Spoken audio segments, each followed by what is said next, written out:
Sir আমরা লাইভে আছি। আচ্ছা, আসসালামু আলাইকুম। আমি ডাক্তার মোহাম্মদ আবু নাহিদ। আজকের এক্সক্লুসিভ এডুকেশন এইডের পেজে আমাদের এমআরসিএস পার্টের কোর্সের প্রথম লেকচারের যে সেকেন্ড পার্ট অর্থাৎ রেসপিরেটরি ফিজিওলজি নিয়ে কথা বলার জন্য আজকে আমি আপনাদের সামনে এসেছি। আপনারা যারা আমাকে শুনছেন আপনাদের সবাইকে স্বাগতম। তো আহ, আপনারা ইতিমধ্যে জানেন যে আমরা এমআরসিএস পার্ট এর কোর্সটা আমাদের চালু হয়ে গিয়েছে গত 9 তারিখ থেকে। আমরা হচ্ছে টোটাল 30টা ক্লাসের মাধ্যমে পুরা লেকচার পুরা টপিকটা অর্থাৎ এমআরসিএস পার্টের পুরো সিলেবাসটা কভার করাচ্ছি। এর ধারাবাহিকতায় আমাদের 9 তারিখে যে ক্লাসটা শুরু হয় ওইটা আমরা যেহেতু কার্ডিয়াক ফিজিওলজি নিয়ে প্রথম দিন ডিসকাশন ছিল, তো ডিসকাশনটা একটু লেন্দি হওয়ার কারণে আমরা ওই প্রথম লেকচারটাকে 2 ভাগে ভাগ করে আজকে আমরা প্রথম লেকচার সেকেন্ড পার্টে নিচ্ছি। আজকে আমরা রেসপিরেটরি ফিজিওলজি নিয়ে কথা বলবো। আপনারা জানেন যে ফিজিওলজিতে এমআরসিএস পার্টেতে 45 মার্ক থাকে, তার মানে ফিজিওলজি ভালোভাবে না জেনে কিন্তু পার্ট এটা পাস করা সম্ভব না। তো এই কারণেই কিন্তু ফিজিওলজিটা আমাদের খুব ভালোভাবে বুঝে পড়তে হবে, কারণ এমআরসিএস এ যে কোয়েশ্চেনগুলি আসে সেগুলি সবগুলি আপনাকে বুঝে আনসার দিতে হবে, অর্থাৎ জাস্ট আপনি মুখস্থ করে কিন্তু এই আনসারগুলি দিতে পারবেন না। এই কারণে ফিজিওলজি বা যে কোনো টপিকেরই আসলে মেইন কনসেপ্টটা গ্রাস্প করা এমআরসিএস পার্টের প্রিপারেশনের জন্য খুবই ইম্পর্টেন্ট। তো এইটার ধারাবাহিকতায় আমরা আজকে রেসপিরেটরি ফিজিওলজি নিয়ে কথা বলবো, এবং এখান থেকে আমি যেটা বলতে চাই যে ফিজিওলজির যতগুলি টপিক আছে আমার ধারণা রেসপিরেটরি ফিজিওলজিটা হচ্ছে এমআরসিএস এর জন্য সব থেকে বেশি ইম্পর্টেন্ট, কারণ এখান থেকে একই সাথে আর্টেরিয়াল ব্লাড গ্যাস অ্যানালাইসিসের প্রশ্ন আসে। তারপর আমাদের লাংসের যে বিভিন্ন কন্ডিশনগুলি আছে আপনারা ছোটবেলা থেকেই জানেন যে কোন ক্ষেত্রে অক্সিজেন হিমোগ্লোবিন ডিসোসিয়েশন কার্ভ রাইটে যায়, কোথায় লেফটে যায়, তারপর ফাংশনাল রেসিডুয়াল ক্যাপাসিটি কোথায় বাড়ে কমে, টিএলসিও কখন বাড়ে কমে, কন্ট্রোল অফ ভেন্টিলেশন থেকে কোশ্চেন আসে, অর্থাৎ প্রচুর প্রশ্ন এখান থেকে এসে থাকে। তো এই কারণে হচ্ছে যে আমরা আজকে রেসপিরেটরি ফিজিওলজিটা ভালোভাবে বোঝার চেষ্টা করব। তো আপনারা সবাই আমার সাথেই থাকবেন। আচ্ছা, তো তাহলে আমরা হচ্ছে যে আজকের লেকচারটা শুরু করে দিই দেরি না করে। প্রথম থেকে যদি আমরা দেখি যে আমরা আমাদের আহ, আমাদের কোর্সে আমাদের সাথে যারা আছেন তাদেরকে আমরা একটা পিডিএফ প্রোভাইড করেছি পুরা ফিজিওলজির উপরে। ওইখানে আপনারা দেখেছেন যে রেসপিরেটরি ফিজিওলজিটা কিন্তু কার্ডিয়াক ফিজিওলজির পরেই শুরু হয়, এবং ওইখানে কিন্তু খেয়াল করে দেখবেন যে আমরা এমআরসিএস এর সবগুলো এক্সপ্লানেশন ওইখানে আছে, তার সাথে এর বাইরে যেই জায়গাগুলি থেকে প্রিভিয়াস ইয়ারের কোশ্চেনগুলি আসছে সেগুলির কিছু এক্সপ্লানেশনও কিন্তু আমরা অ্যাড করে দিয়েছি, যাতে আপনি এই লেকচারটা পড়লেই মোটামুটি যা যা আসে সেই সবগুলি টপিক কভার করতে পারেন। তো আমরা সেই লেকচার মোতাবেকই এগোবো। আমাদের প্রথম যে টপিকটা নিয়ে আমরা ডিসকাস করব সেইটা হচ্ছে প্রসেস অফ রেসপিরেশন বা রেসপিরেশনটা কিভাবে হচ্ছে। তো এখানে আমি আবার একটু বলে রাখি যে আমাদের আজকের ক্লাসটাও কি হবে যে আমি প্রথমে হচ্ছে যে কোনো একটা টপিক একটু ডিসকাস করব, কনসেপ্টটা আপনাদের সাথে শেয়ার করব, এবং এরপরে আমরা যেটা করব সেটা হচ্ছে যে ওই রিলেটেড ইএমআরসিএস এর যে কোশ্চেনগুলি আছে সেগুলি আপনাদেরকে দেখাবো। যে কোশ্চেনগুলো একটু ঝামেলার মনে হয় বা যেগুলি বুঝতে প্রবলেম হয় সেগুলি দেখাবো, সেগুলি শেয়ার করব, এবং এগুলি আপনাদের সাথে ডিসকাস করে এটার আনসারগুলি বের করার চেষ্টা করব। তো আজকে ওইভাবেই হচ্ছে যে আমরা শুরু করি। আচ্ছা, তো তাহলে হচ্ছে যে আমরা প্রথমে দেখি যে আমাদের রেসপিরেশনটা কিভাবে হয় বা কোন মেকানিজমে হয়, এই জিনিসটা আমরা হচ্ছে একটু বোঝার ট্রাই করি। আপনারা জানেন যে হচ্ছে যে আমাদের যে রেসপিরেশনটা, তাই না, এখানে কি হচ্ছে যে আমি যদি একটা সিম্পল ডায়াগ্রাম আঁকি,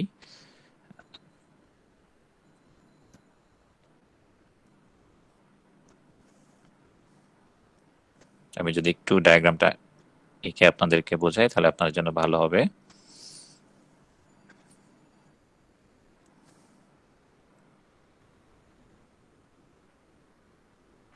আমরা প্রথমে দুইটা লাঙের ছবি আঁকি।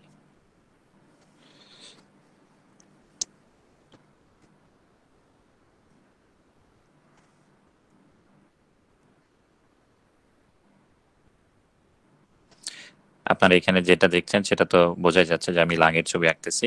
আর সবুজ কালিতে যেটা আঁকা হয়েছে সেটা হচ্ছে কি আমি বোঝাতে চাচ্ছি যেটা হচ্ছে ভিসেরাল প্লুরা। আর এর বাইরে আমি এখন যেটা আঁকছি এই কালারটা কি, এটা খুব সম্ভবত ল্যাভেন্ডার কালার, আমি শিওর না। এইটা হচ্ছে আপনার প্যারাইটাল প্লুরা। এখানে আমরা খুব কমন কিছু আইডিয়া, খুবই বেসিক কিছু আইডিয়া নিয়ে কিন্তু কথা বলবো। তো তাহলে এটা গেল হচ্ছে যে আমাদের এখানকার। আচ্ছা, এবং আমরা জানি যে এটার চারপাশে কি থাকে, আমাদের কিন্তু চেস্ট ওয়ালটা থাকে, তাই না? আচ্ছা, এইভাবে এটা হচ্ছে একটা চেস্ট ওয়াল থাকে, আর এই দিকে হচ্ছে যে একটা চেস্ট ওয়াল থাকে। আচ্ছা, আর তার সাথে আমরা কি জানি যে আমাদের কি থাকে, আমাদের কিন্তু ডায়াফ্রাম থাকে, তাই না? ডায়াফ্রাম, এই যে এখানে হচ্ছে যে আমাদের ডায়াফ্রাম। আচ্ছা, এখন তাহলে আমরা এখানে একটু বোঝার চেষ্টা করি যে আমরা যে নর্মালি যে রেসপিরেশন হয় সেটা কিভাবে হচ্ছে, কোন কোন ফ্যাক্টর এখানে কাজ করছে, এবং এই পুরো প্রসেসটা আসলে কি। একদম শর্টে সহজভাবে বোঝানোর জন্য যতটুকু বলা প্রয়োজন আমি সেটাই আপনাদেরকে বলার চেষ্টা করব। আচ্ছা, এখানে আমরা প্রথমে আমরা কোন ছবিটা আসলে কি বোঝাতে চাচ্ছি সেটা যদি আমরা একটু দেখি, যে তাহলে এই যে যেটা হচ্ছে যে আমরা দেখতে পাচ্ছি এখানে যে গ্রিন যে জায়গাটা, এই যে এই জায়গাটা, এটা হচ্ছে কি আমাদের ভিসেরাল প্লুরা, তাই না? আমরা জানি যে হচ্ছে যে আমাদের লাংটা দুইটা লেয়ার থাকে, তাই না? প্লুরা নামে একটা লেয়ার, প্লুরা নামে একটা পর্দা দিয়ে ঢাকা থাকে। প্লুরার হচ্ছে দুইটা লেয়ার, একটা হচ্ছে ভিসেরাল প্লুরা এবং আরেকটা হচ্ছে প্যারাইটাল প্লুরা। ভিসেরাল প্লুরাটা আবার কি করে, ওটা কিন্তু একদম লাং এর সাথে ইন্টিমেটলি লেগে থাকে, অর্থাৎ আপনি কিন্তু লাং থেকে ভিসেরাল প্লুরাটাকে ওইভাবে আলাদা করতে পারবেন না।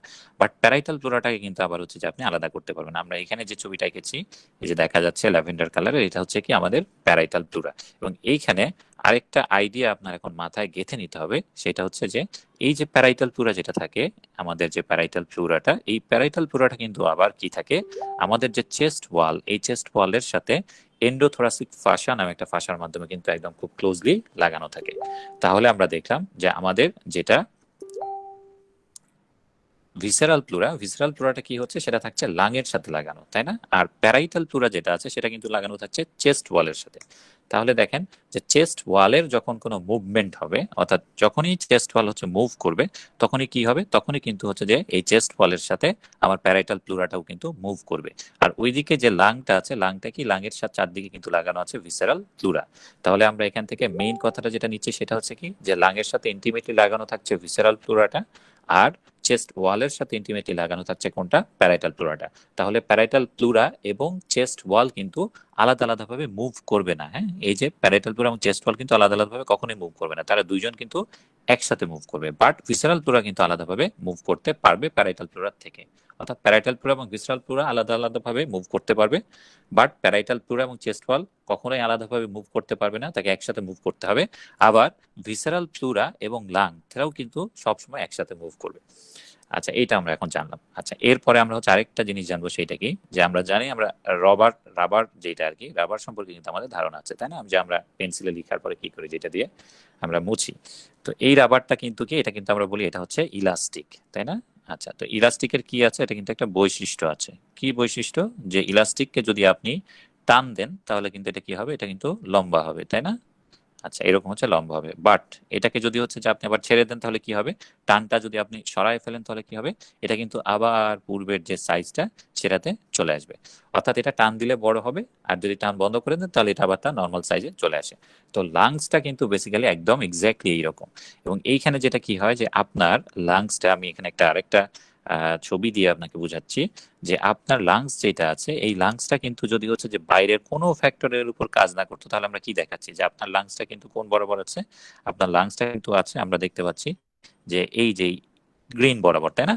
বাট যদি এইখানে কোনো ধরনের কোনো ফ্যাক্টর কাজ না করতো, কোনো ফোর্স যদি কাজ না করতো, তাহলে কি হইতো, আপনার লাংসটা কিন্তু কলাপস করে যেত। কলাপস করে কোথায় যেত, আপনি দেখতেন যে আপনার লাংসটা বেসিক্যালি আছে হচ্ছে যে এইভাবে, অর্থাৎ অনেকখানি ছোট হয়ে যেত। এই জিনিসটা তো আমরা সবাই কিন্তু জানি, কারণ দেখেন আপনারা নিউমোথ্রাক্সের এক্সরে তো দেখেছেন, তাই না? সেখানে কি হয়, যখনই আমরা দেখি যে বাইরে থেকে কোনো একটা ইনজুরি হয় চেস্ট ওয়ালে, অর্থাৎ চেস্ট ওয়ালের ভিতরে নেগেটিভ প্রেশারটা ধরে রাখা যায় না, নেগেটিভ প্রেশারের ব্যাপারটা আমরা একটু পরে আসবো, তখন কি হয়, লাংটা কিন্তু হচ্ছে একদম কলাপস করে ফেলে, তাই না?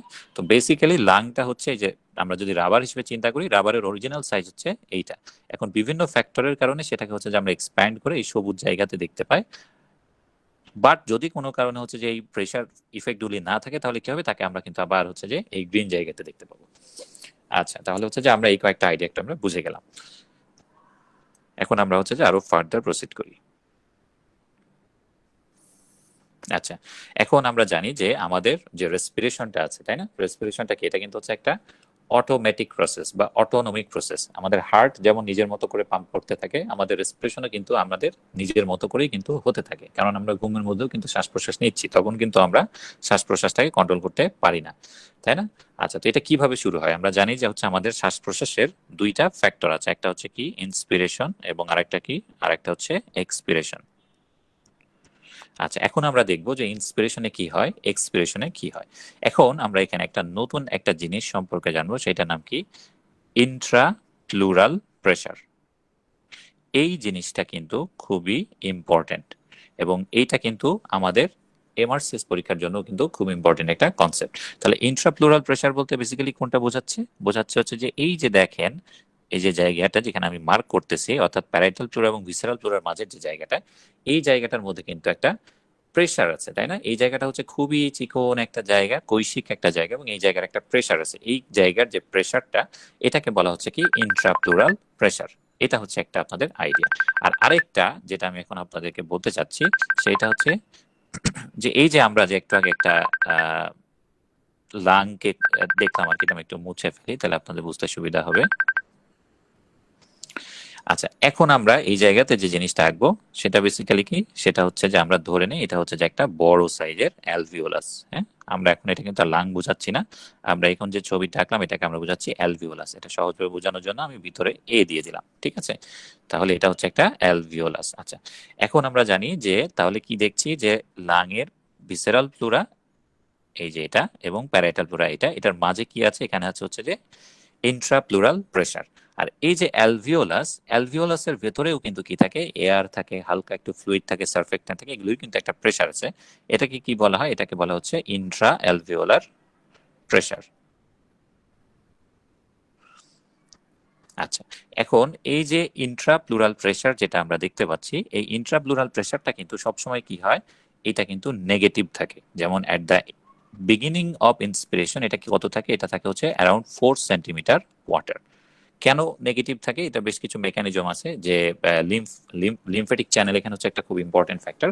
বাট সবসময় মাথায় রাখবেন যে ইন্ট্রাপ্লুরাল প্রেসারটা basically most of the time কি থাকে, আমি বলছি কিন্তু যে মোস্ট অফ দ্য টাইম কি থাকে? এটা হচ্ছে নেগেটিভ থাকে। এখন পরীক্ষার হলে প্রশ্ন হচ্ছে যে কোন কোন সময় পজিটিভ থাকে, সেটাতে আমরা আসবো। তো তাহলে কি হচ্ছে দেখছি আমরা, যে ইন্ট্রাপ্লুরাল প্রেসার যেটা আছে সেটা বেসিক্যালি নেগেটিভ থাকে। নেগেটিভ থাকার কারণ কি? কারণ এখানে যে পরিমাণ ফ্লুইড এসে বিভিন্ন জায়গা থেকে সিক্রেটেড হয়, অর্থাৎ প্লুরা থেকে সিক্রেটেড হয়, তার থেকে বেশি পরিমাণ ফ্লুইড কি হয়? লিম্ফেটিক চ্যানেল দিয়ে ড্রেইনড আউট হয়ে যায়। ফলে সবসময় এখানে কি থাকে? একটা নেগেটিভ প্রেসার থাকে।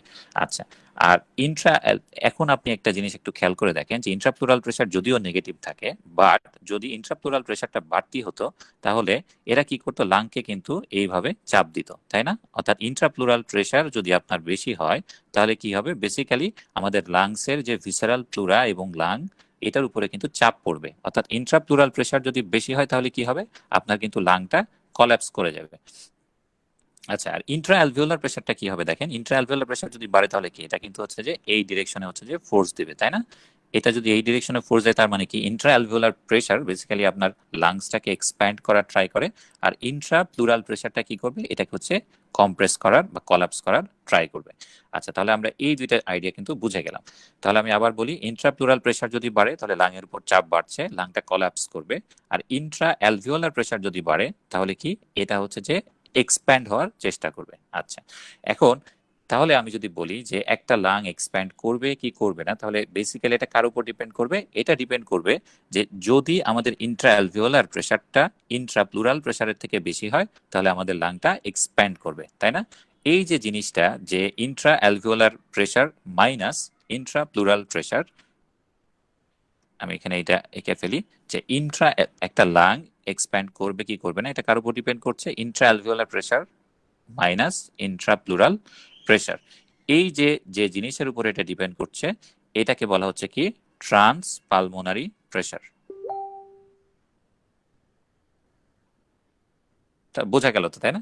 কারণ একটা লাং এক্সপ্যান্ড করবে কি করবে না কার উপর ডিপেন্ড করবে?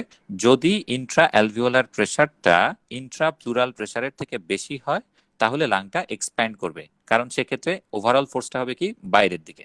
বাট যদি ইন্ট্রাপ্লুরাল প্রেসারটা ইন্ট্রা অ্যালভিওলার প্রেসারের থেকে বেশি হয়, তাহলে কি হবে? এই লাংটা কিন্তু কলাপস করে যাবে। তাহলে আমরা এখান থেকে আরেকটা আইডিয়া পেলাম, সেটা কি? Transpulmonary pressure. তাহলে আমরা টোটাল তিনটা আইডিয়া পেয়ে গেলাম, একটা হচ্ছে intra pleural pressure, intra alveolar pressure, transpulmonary pressure. এখন আমরা আবার আমাদের ডিসকাশনে ফেরত যাই, এটা একটু মুছে ফেলি।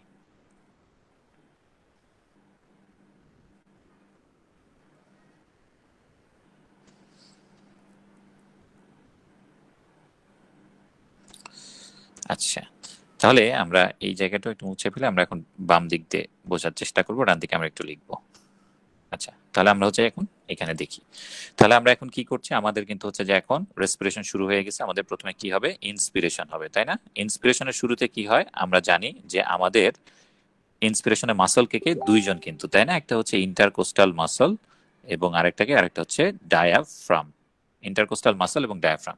ইন্টারকোস্টাল মাসলগুলি যখন কন্ট্রাক্ট করবে তখন কি হবে, আমরা জানি যে আমাদের চেস্ট ওয়ালের ট্রান্সভার্স ডায়ামিটারটা বেড়ে যাবে, তাই না? এইদিকে এটা বেড়ে যাবে। আর ডায়াফ্রাম যখন কন্ট্রাক্ট করবে, ডায়াফ্রামটা কিন্তু নর্মালি কি থাকে দেখেন, এইভাবে কিন্তু ধনুকের মতো থাকে, তাই না? এটা যদি চেস্ট ওয়াল হয় তাহলে এবং ধনুকের মতো থাকে। ইন্টারকোস্টাল মাসলগুলি যখন কন্ট্রাক্ট করে তখন এটা কি ট্রান্সভার্স ডায়ামিটার বেড়ে যায়। আর ডায়াফ্রাম যখন কন্ট্রাক্ট করবে তখন কি হবে, এটা কিন্তু এই পজিশনে চলে আসবে, তাই না? তার মানে তখন কিন্তু ভার্টিক্যাল ডায়ামিটারটাও বেড়ে যাবে। ওভারঅল তাহলে আপনি দেখেন কি হচ্ছে, যে আমাদের যে চেস্ট ওয়াল এইটার কিন্তু ডায়ামিটারটা বেড়ে যাচ্ছে। এখন ডায়ামিটার যখন বেড়ে যাচ্ছে তখন কি হচ্ছে, চেস্ট ওয়াল যখন এক্সপ্যান্ড করছে, আপনারা কি জানেন যে যেহেতু চেস্ট ওয়ালের সাথে প্যারাইটাল প্লুরাটাও একদম ইন্টিমেটলি ইনভেস্টেড, তাই না? তার মানে কি হবে, প্যারাইটাল প্লুরাটাও কিন্তু মুভ করে সরে যাবে। এখন যখন মুভ করে এটা সরে গেল, জায়গা যখন বেড়ে গেল, তার মানে কি, এই জায়গা আমাদের ভিতরের যে জায়গাটা আছে, অর্থাৎ এই যে জায়গাটা আহ, আমাদের যে ইন্ট্রাপ্লুরাল এরিয়াটা আছে, এই জায়গাটা কি হলো, এটার কিন্তু হচ্ছে যে আমাদের দেখবো আমরা যে আমাদের এখানে কিন্তু ভলিউমটা বেড়ে যাচ্ছে, বা এটার ভিতরে কন্টেন্ট কিন্তু কমে যাচ্ছে, তাই না? তার মানে এখানকার প্রেশারটা কিন্তু আরো নেগেটিভ হয়ে যাবে, অর্থাৎ ইন্ট্রাপ্লুরাল প্রেশারটা তখন কি হবে, নেগেটিভ হয়ে যাবে। আমরা প্রথমে কি বলছিলাম যে দ্য বিগিনিং অফ ইন্সপিরেশন কি ছিল, এটা ছিল -4 সেন্টিমিটার ওয়াটার। এটা বেড়ে কি হবে, -9 সেন্টিমিটার ওয়াটার হয়ে যাবে। এখন আপনি চিন্তা করেন যে ইন্ট্রাপ্লুরাল প্রেশার যদি পজিটিভ হইতো, আমি যদি ধরি এভাবে, এদিকে দিয়ে যদি ধরি যে ইন্ট্রাপ্লুরাল প্রেশারটা যদি পজিটিভ হতো, তাহলে সেটা কি করতো, লাংটাকে কিন্তু কম্প্রেস করে ফেলতো। বাট যখন এটা নেগেটিভ, তাই না, এখন কি হচ্ছে, ইন্ট্রাপ্লুরাল প্রেশারটা কিন্তু নেগেটিভ, তখন সে কি করবে, বেসিক্যালি যেটা হবে যে এই জায়গাতে কিন্তু সে ভিসেরাল প্লুরাটাকে টান দিয়ে বাইরের দিকে নিয়ে আসবে। ফলে কি হবে দেখেন, যে একটা লাং অ্যালভিওলাস যদি আগে এই অবস্থায় থাকতো, সেটা এখন কি হবে, যেহেতু লাংটা এক্সপ্যান্ড করে যাচ্ছে নেগেটিভ প্রেশারের কারণে, সে কিন্তু এত বড় হয়ে যাবে, ঠিক কিনা? ফলে তখন কি হবে, ইন্ট্রা অ্যালভিওলার প্রেশারের মধ্যে ইন্ট্রা অ্যালভিওলার যে প্রেশারটা সেটাও কিন্তু নেগেটিভ হয়ে যাবে আরো, তাই না? এখন যখন এটা নেগেটিভ হবে তখন কি আমরা জানি যে বাইরে আমাদের যে এয়ার আছে সেটা কি আছে, সেটা আছে পজিটিভ। এখান থেকে তখন সব এয়ার এখানে ভিতরে এসে চলে আসবে। এভাবে কিন্তু আমাদের ইন্সপিরেশনটা হয়। সহজেই বোঝা গেল না? তাহলে কি হচ্ছে দেখেন, যে ইন্ট্রাপ্লুরাল প্রেশারটা অলওয়েজ হচ্ছে নেগেটিভ থাকছে। নেগেটিভ থাকার কারণে যখন আমাদের ইন্সপিরেশনটা শুরু হচ্ছে তখন কি হচ্ছে, ইন্টারকোস্টাল মাসল কন্ট্রাক্ট করে আমার ট্রান্সভার্স ডায়ামিটারটা বাড়াই দিচ্ছে, আর ডায়াফ্রাম কন্ট্রাক্ট করে কি করছে, ভার্টিক্যাল ডায়ামিটারটা বেড়ে যাচ্ছে। ফলে ওভারঅল থোরাসিক ভলিউমটা বেড়ে যাচ্ছে। থোরাসিক ভলিউম যখন বাড়বে তখন একই সাথে কি হবে, আমাদের যে প্যারাইটাল প্লুরা আছে সেটাও কি করবে, সেটাও কিন্তু সরে আসবে, কারণ এটা তো ওয়ালের সাথে ইন্টিমেটলি লাগানো। ফলে এই যে জায়গাটা আছে, এই জায়গাটার ভলিউমটা বেড়ে যাবে, বাট কন্টেন্ট তো সেম থাকবে। ফলে এটার যে প্রেশারটা আছে সেটা আরো নেগেটিভ হবে, -4 থেকে চলে আসবে হতে -9-এ। এখন এটা যেহেতু -9, তার মানে এই ফোর্সটা আলটিমেটলি কোন দিকে হবে, আমার আসবে এই দিকে। ফলে লাং যে আছে, অর্থাৎ ভিসরাল প্লুরা প্লাস লাং, এটা কিন্তু এক্সপ্যান্ড করবে। এটা এক্সপ্যান্ড করা মানে কি, আগে যেটা হচ্ছে যে এই বরাবর ছিল যে অ্যালভিওলাসটা, সেটা এখন এক্সপ্যান্ড করে হয়ে যাবে এই বরাবরে। ফলে কি হবে, তার ভিতরে একটা নেগেটিভ প্রেশার তৈরি হয়ে গেল, বাট বাইরে তো পজিটিভ প্রেশারের এয়ার, তখন কিন্তু এয়ারটা ভিতরে চলে আসবে। এভাবে কিন্তু হচ্ছে আমাদের ইন্সপিরেশনটা হয়। আর এক্সপিরেশনের সময় কি হয়, এক্সপিরেশনের সময় যেটা হয় সেটা হচ্ছে যে আমরা জানি, সব সময় আপনারা মাথায় রাখবেন যে এক্সপিরেশন হচ্ছে একটা প্যাসিভ প্রসেস। প্যাসিভ প্রসেস বলতে কি বোঝায়, ইন্সপিরেশনের ক্ষেত্রে কি হলো দেখেন, দুইটা মাসল কিন্তু কন্ট্রাক্ট করেছে, অর্থাৎ অ্যাক্টিভলি হয়েছে। মাসল কন্ট্রাক্ট না করলে কিন্তু এই ঘটনা ঘটতো না। বাট এক্সপিরেশন হচ্ছে একটা প্যাসিভ প্রসেস। এখানে কি হয়, এখানে কিচ্ছু হয় না, জাস্ট যে মাসলগুলি কন্ট্রাক্ট করেছিল সেগুলো সব রিল্যাক্স করা শুরু করে। ফলে কি হবে, এই যে ঘটনাগুলি ঘটেছে সেগুলি সব উল্টা ডিরেকশন হবে, অর্থাৎ চেস্ট ওয়ালের ডায়ামিটারটা ছোট হয়ে যাবে। চেস্ট ওয়ালের ডায়ামিটার যদি ছোট হয়, আবার হচ্ছে ভার্টিক্যাল ডায়ামিটারও ছোট হয়ে যাবে, ডায়াফ্রাম যেহেতু রিল্যাক্সড হয়ে যাবে। ফলে চেস্ট ওয়ালের ভলিউমটা তো কমে যাচ্ছে, চেস্ট ওয়ালের ভলিউম যখন কমে যাবে তখন কি ইন্ট্রাপ্লুরাল প্রেশারটা আবার -9 থেকে কি হয়ে যাবে, -4 সেন্টিমিটার হয়ে যাবে। এবং ফলে কি হবে, অ্যালভিওলাসটাও কিন্তু চেপে যাবে, এবং চেপে গেলে তখন কি এখানে আলটিমেটলি একটা পজিটিভ প্রেশার তৈরি হয়ে যাবে। এই পজিটিভ প্রেশারের কারণে এয়ার কিন্তু আবার বাইরে চলে যাবে। এই হচ্ছে আমাদের নর্মাল একটা ইন্সপিরেশন এবং এক্সপিরেশনের প্রসেস। এখন আমাদের জানতে হবে যে এই জায়গাতে কখন হচ্ছে যে আমাদের প্রশ্নটা আসে। আমাদের প্রশ্ন যেটা আসে সেটা হচ্ছে কি, যে এই যে আমরা দেখতেছি যে আমাদের যে ইন্ট্রা প্লুরাল প্রেশারটা, এটা কি হচ্ছে দেখেন, যে এটা কিন্তু হচ্ছে যে -9 থেকে -4, অর্থাৎ নেগেটিভের মধ্যে ঘোরাঘুরি করছে। এখন কোনো কন্ডিশন কি আছে যেখানে ইন্ট্রা প্লুরাল প্রেশারটা পজিটিভ হয়? এটা আমরা বলবো হয়। নর্মাল এক্সারসাইজের ক্ষেত্রেও কিন্তু আপনার ইন্ট্রাপ্লুরাল প্রেশার কিন্তু নেগেটিভই থাকে, বাট যখন কি হয় আমরা জানি যে অনেক পেশেন্টের কি থাকে, কনস্টিপেশন থাকে, তাই না? সেক্ষেত্রে টয়লেট করার সময় তখন কি করে তারা কিন্তু একদম শ্বাসটাকে ধরে জোরে কিন্তু হচ্ছে যে চাপ দেয়, চাপ দিয়ে কিন্তু টয়লেটটা করার ট্রাই করে, তাই না? এই যে জিনিসটা, যে আপনি যদি নিঃশ্বাস বন্ধ রেখে জোরে চাপ দেন তাহলে যে ঘটনাটা হয় সেটাকে কি বলে, এটার একটা নাম আছে, এটাকে বলা হচ্ছে যে ভালসালভা ম্যানুয়েভার। এই যে ম্যানুয়েভারটা, এই ম্যানুয়েভারের সময় শুধুমাত্র কি হয়, আপনার যে প্রেশারটা আপনারা দেখছেন নেগেটিভ সেটা কিন্তু পজিটিভ হয়, এবং এটা কত পর্যন্ত আসতে পারে, +30 সেন্টিমিটার ওয়াটার পর্যন্ত কিন্তু হতে পারে। সেক্ষেত্রে তাহলে দেখেন কি হয়, সেখানে কিন্তু লাং অনেকখানি কলাপস করে যাবে, তাই না? কারণ ইন্ট্রাপ্লুরাল প্রেশার পজিটিভ হওয়া মানে কি, এটাকে সে ভিতরের দিকে ঢুকাই দিচ্ছে। এই হচ্ছে মোটামুটি আমাদের একটা খুবই ইম্পর্টেন্ট এখানকার ধারণাটা। তাহলে আমরা এই জিনিসটা বুঝে গেলাম। আমরা এইখানকার যে কোশ্চেনটা আছে সেটা একটু হচ্ছে যে আপনাদেরকে দেখাই এখন।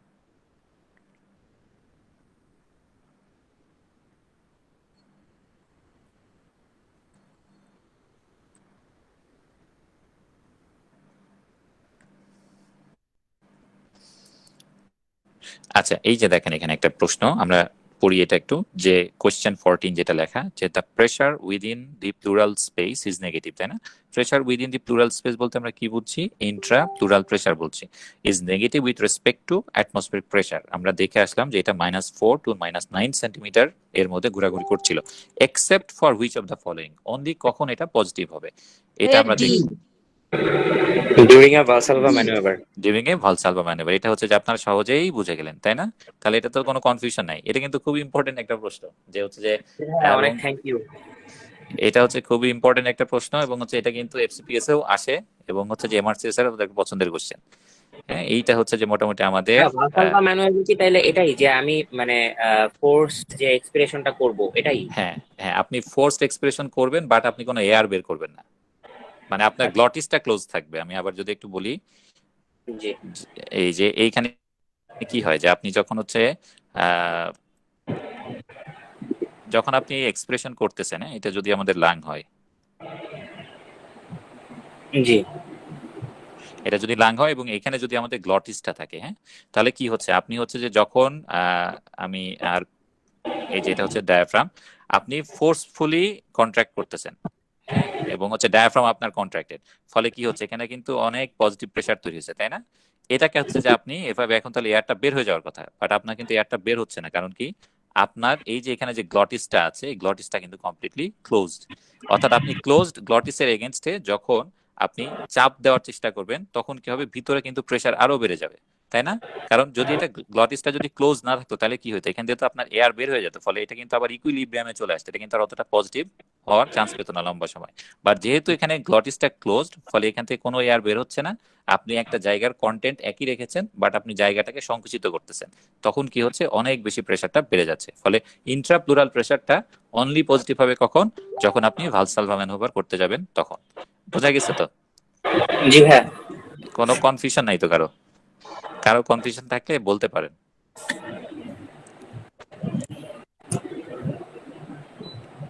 আচ্ছা, তাহলে আমরা হচ্ছে যে এইটা হচ্ছে যে একটা আইডিয়া পেয়ে গেলাম, যে হচ্ছে যে প্লুরাল প্রেসারের ক্ষেত্রে কি হচ্ছে। আচ্ছা, এখন হচ্ছে যে আমরা আরেকটা জিনিস জানবো, সেটা হচ্ছে কি, যে এখানে সব জায়গাতে আসলে লাঙের ছবি লাগবে।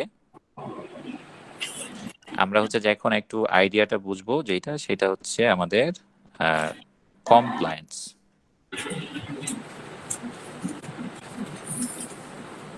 কমপ্লায়েন্স জিনিসটা কি, এটা হচ্ছে আমরা একটু বোঝার ট্রাই করি। আচ্ছা, আমি একটু আগে কি বলেছি আপনাদের মনে আছে নিশ্চয়ই, যে আমাদের হচ্ছে একটা প্রেসার ছিল, তাই না? সেটা কি, এটা হচ্ছে trans pulmonary pressure. Trans pulmonary pressure জিনিসটা কি ছিল, এটা ছিল হচ্ছে intra alveolar pressure minus intrapleural pressure. একটু শর্টে লিখেই, নাহলে লিখতে লিখতে দিন পার হয়ে যাবে।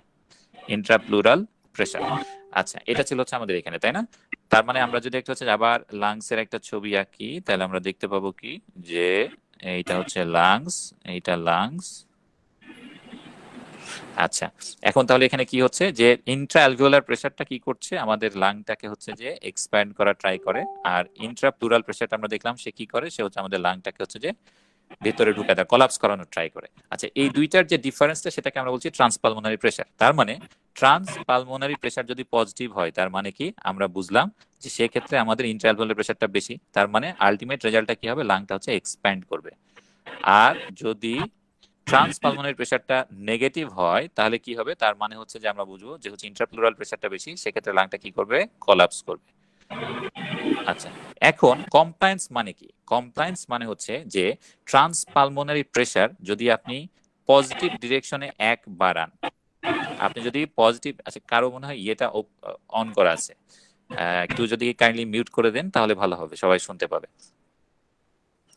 আচ্ছা, তাহলে আমি আবার রিজিউম করি যে ট্রান্সপালমোনারি প্রেশারটা যদি আপনি এক বাড়ান তাহলে আপনার লাং যতটুকু এক্সপ্যান্ড করবে এই জিনিসটাকে বলা হয় হচ্ছে কি, কমপ্লায়েন্স। আমি আবার বলি যে ট্রান্সপালমোনারি প্রেশার পজিটিভ মানে কি, যে লাংটা এক্সপ্যান্ড করবে, আর ট্রান্সপালমোনারি প্রেশার নেগেটিভ মানে কি, লাংটা কোল্যাপস করবে। এখন ট্রান্সপালমোনারি প্রেশার যদি প্রতিবার এক বাড়ানো হয় তাহলে লাং যতটুকু এক্সপ্যান্ড করে এই জিনিসটাকে বলা হচ্ছে যে লাং কমপ্লায়েন্স। এখন এই যে লাং এর যে কমপ্লায়েন্সটা, অর্থাৎ 1 সেন্টিমিটার ওয়াটার ট্রান্সপালমোনারি প্রেশার বাড়ানোর কারণে লাংয়ের যে এক্সপ্যানশনটা এটা কিন্তু সব মানুষের জন্য সমান না, কোনো কোনো ডিজিজ কন্ডিশনে এটা কম বেশি হবে, এবং বিভিন্ন মানুষ বিভিন্ন এজের কারণে কিন্তু এটা কম বেশি হবে। এখন পরীক্ষার হলের ইম্পর্টেন্ট প্রশ্ন হচ্ছে কি, যে কোন কোন ক্ষেত্রে এই লাং কমপ্লায়েন্সটা বাড়ে, কোন কোন ক্ষেত্রে এই লাং কমপ্লায়েন্সটা কমে, এইটা হচ্ছে পরীক্ষার ক্ষেত্রে একটা ইম্পর্টেন্ট প্রশ্ন। তা আমি এটা আরো একটু আপনাদেরকে দেখাই, তাহলে হচ্ছে যে আপনাদের ক্ষেত্রে এটা ক্লিয়ার হয়ে যাবে। সেটা হচ্ছে কি, যে ধরেন আমাদের হচ্ছে যে একটা, এটা এটা হচ্ছে কি আমাদের নর্মাল স্টেটে লাং, একটা লাঙে কি আমরা, আপনি এক ট্রান্সপালমোনারি প্রেশার বাড়াইলেন, একটা লাং এক্সপ্যান্ড হলো এইভাবে। আবার আপনি একই আরেকজনের লাংকে বাড়ালেন এক ট্রান্সপালমোনারি প্রেশার, তার লাং হলো এভাবে। এটা যদি হয় হচ্ছে এ, এটা যদি হয় নর্মাল, আর এটা যদি হয় বি, তাহলে কার কমপ্লেন্স বেশি, এ না বি? হ্যালো, ভাইয়া বি। ভাইয়া বি। বি। বি। সবাই বিয়ের তো, ভাইয়া। হ্যাঁ সবাই তো বুঝতে পারছেন যে বি এর কমপ্লেন্স হবে বেশি। তাহলে আমরা কি বলতে পারি, যে যদি কোনো কারণে লাং কি হয়, লাংয়ের যে ওয়ালগুলি সেগুলি যদি মোর ইলাস্টিক হয়, তার মানে কি, যে লাং যদি বেশি ইলাস্টিক হয়ে যায় তাহলে কি হবে, সে কিন্তু সহজে হচ্ছে যে এক্সপ্যান্ডেড হবে, তাই না? তার মানে যদি কোনো কারণে লাংয়ের ইলাস্টিসিটি বাড়ে তাহলে আমরা লাংয়ের কমপ্লেন্স বেশি পাবো। এই জিনিসগুলি কোন কোন ক্ষেত্রে হয়, একটা হচ্ছে বয়সের সাথে সাথে, বয়স যখন বাড়বে তখন কি হবে, লাংয়ের ইলাস্টিসিটি বাড়বে, ফলে বয়স যত বাড়বে একজন একজন মানুষের কিন্তু লাং কমপ্লায়েন্সও কিন্তু তার সাথে বাড়তে থাকে। এবং আরেকটা হচ্ছে এমফাইসেমা, একটা ডিজিজ কন্ডিশন, খেয়াল করে দেখেন এমফাইসেমা। এমফাইসেমাতে কি হয়, এমফাইসেমাতে বেসিক্যালি যেটা হয় সেটা হচ্ছে যে আপনি যদি দেখেন যে আমাদের কি থাকে, এভাবে হচ্ছে যে এটা কিন্তু হচ্ছে যে ভাগ হতে থাকে, তাই না? যে এভাবে ভাগ হয়ে প্রত্যেকটাতে কি হয়, অ্যালভিওলাস জমা হয়, যেগুলি সব হচ্ছে অ্যালভিওলাস, তাই না? আচ্ছা, এমফাইসেমার ক্ষেত্রে যেটা হয় যে এই যে অ্যালভিওলার ওয়াল যেগুলি থাকে, যে এতগুলি যে অ্যালভিওলার ওয়াল, এই অ্যালভিওলার ওয়ালগুলি কিন্তু কি হয়, ডিস্ট্রয়েড হয়ে যায়, তাই না? এবং ডিস্ট্রয়েড হয়ে গেলে আলটিমেটলি তখন কি জিনিস দাঁড়ায়, দেখা গেল যে এখানে এত কিছু আছে ঠিকই, বাট আলটিমেটলি এখানে যেরকম একটা অ্যালভিওলাস, এখানে একটা অ্যালভিওলাস, এখানে একটা অ্যালভিওলাস, অর্থাৎ এক্ষেত্রে যেটা হয় যে লাংয়ের ভিতরের নর্মাল যে ওয়াল সেগুলি নষ্ট হয়ে যায়, এবং নর্মাল ওয়াল নষ্ট হয়ে যাওয়ার কারণে যেটা হয় যে অল্প ফোর্সেই এটা অনেক বেশি পরিমাণে হচ্ছে যে প্রসারিত হইতে পারে। এই কারণেই যেটা হয় যে এমফাইসেমার মতো একটা ডিজিজ কন্ডিশনেও কি হয়, আমাদের লাং কমপ্লায়েন্স কিন্তু বেড়ে যায়। এবং এই যে লাং কমপ্লায়েন্স কখন বাড়ে কখন কমে, এই জিনিসগুলি কিন্তু আমাদের এমআরসিএস পরীক্ষার জন্য খুবই ইম্পর্টেন্ট। এখন তাহলে কোন কোন ক্ষেত্রে এটা কমবে, যদি কোনো কারণে লাংয়ের ইলাস্টিসিটি কমে যায় তাহলে এটা হচ্ছে যে কমবে, ইলাস্টিসিটি যদি কমে যায় তাহলে কমবে। ইলাস্টিসিটি কখন কমবে, যদি লাংয়ের যে ওয়ালগুলি, অ্যালভিওলাসের ওয়ালগুলি, সেগুলো যদি ফাইব্রোটিক হয়ে যায়, তাই না? ফাইব্রোটিক হয়ে গেলে তখন কি হবে, আমরা জানি ফাইব্রাস টিস্যুর কিন্তু ইলাস্টিসিটি থাকে না, অর্থাৎ সে কিন্তু ইলাস্টিক হয় না, রাবারের মতো আচরণ সে করে না। ফলে কি হবে, সেক্ষেত্রে কিন্তু আমাদের লাং কমপ্লেন্স কমে যাবে। কখন হতে পারে, যেমন ধরেন যে কি, যদি পালমোনারি ফাইব্রোসিস হয়, পালমোনারি ফাইব্রোসিস যদি হয় সেক্ষেত্রে কি হবে, আমাদের কিন্তু কমপ্লায়েন্স কমে যাবে। এটা হচ্ছে যে একটা ঘটনা। তারপরে আবার কি হবে দেখেন, যে যদি আপনি দেখেন যে আপনার যে, আমরা কি জানি যে আমাদের অ্যালভিওলাস, এই যে এটা যদি অ্যালভিওলাস হয় এবং এটা চারদিকে কি থাকে, এখানে থাকে হচ্ছে যে আমাদের ব্লাড ভেসেল, তাই না? এটার মধ্যে দিয়ে কি আছে, আরবিসি যাচ্ছে। এখন এটা কি, এটাকে আমরা বলি হচ্ছে যে একটা ওয়াল, তাই না? এইটার মধ্যে দিয়ে ডিফিউজ করে অক্সিজেন হচ্ছে যায়। এখন এই ওয়ালটার মধ্যে যদি কোনো কারণে কি হয়, পানি জমা হয় অর্থাৎ পালমোনারি এডেমা হয়, তাহলে কি হবে? এটার ইলাস্টিসিটি কমে যাবে না? তার মানে সেটাও কিন্তু খানিকটা ফাইব্রোসিসের মতো আচরণ করবে। অর্থাৎ পালমোনারি এডেমার ক্ষেত্রেও কিন্তু হচ্ছে যে কি হবে, আপনার কমপ্লায়েন্স কিন্তু কমে যাবে। এই জিনিসগুলি হচ্ছে যে খুব ইম্পর্টেন্ট। এইটা আমরা আমাদের পিডিএফ এর মধ্যে আছে। এটা আপনারা যেটা করবেন যে খুব সুন্দরভাবে এটা বুঝে বুঝে এই পয়েন্টগুলি হচ্ছে যে আপনারা মাথায় নিয়ে নেবেন। এটা হচ্ছে যে একটা ইম্পর্টেন্ট ধারণা আমাদের পড়াশোনার জন্য।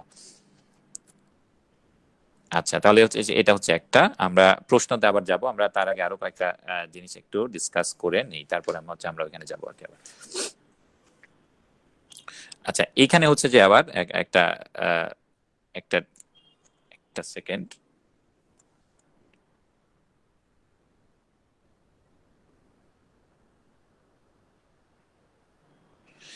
আচ্ছা, এখন হচ্ছে যে আমরা এখানে আরেকটা জিনিস সম্পর্কে জানবো, সেটা হচ্ছে যে ওয়ার্ক অফ ব্রিদিং।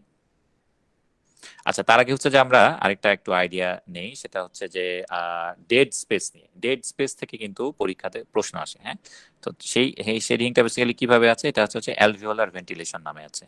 আমরা কিন্তু জানি যে আমাদের যে ভেন্টিলেশন, সেটা কি আমরা কিন্তু ফার্স্ট ইয়ারে পড়ে আছি যে ভেন্টিলেশন কিন্তু দুই টাইপের, একটা হচ্ছে পালমোনারি ভেন্টিলেশন বা এবং আরেকটা হচ্ছে কি অ্যালভিওলার ভেন্টিলেশন। এবং পালমোনারি ভেন্টিলেশনের আরেকটা নাম আছে, কিন্তু এটাকে বলা হয় কি মিনিট ভেন্টিলেশন। এখন বেসিক্যালি দুইটা কি, দুইটা হচ্ছে যে আপনারা কিন্তু জানেন। জিনিসটা আর কিছুই না, এটা হচ্ছে যে আমরা জানি যে এটা হচ্ছে যে যদি লাং হয়, আজকে অনেক লাংয়ের ছবি আঁকবো।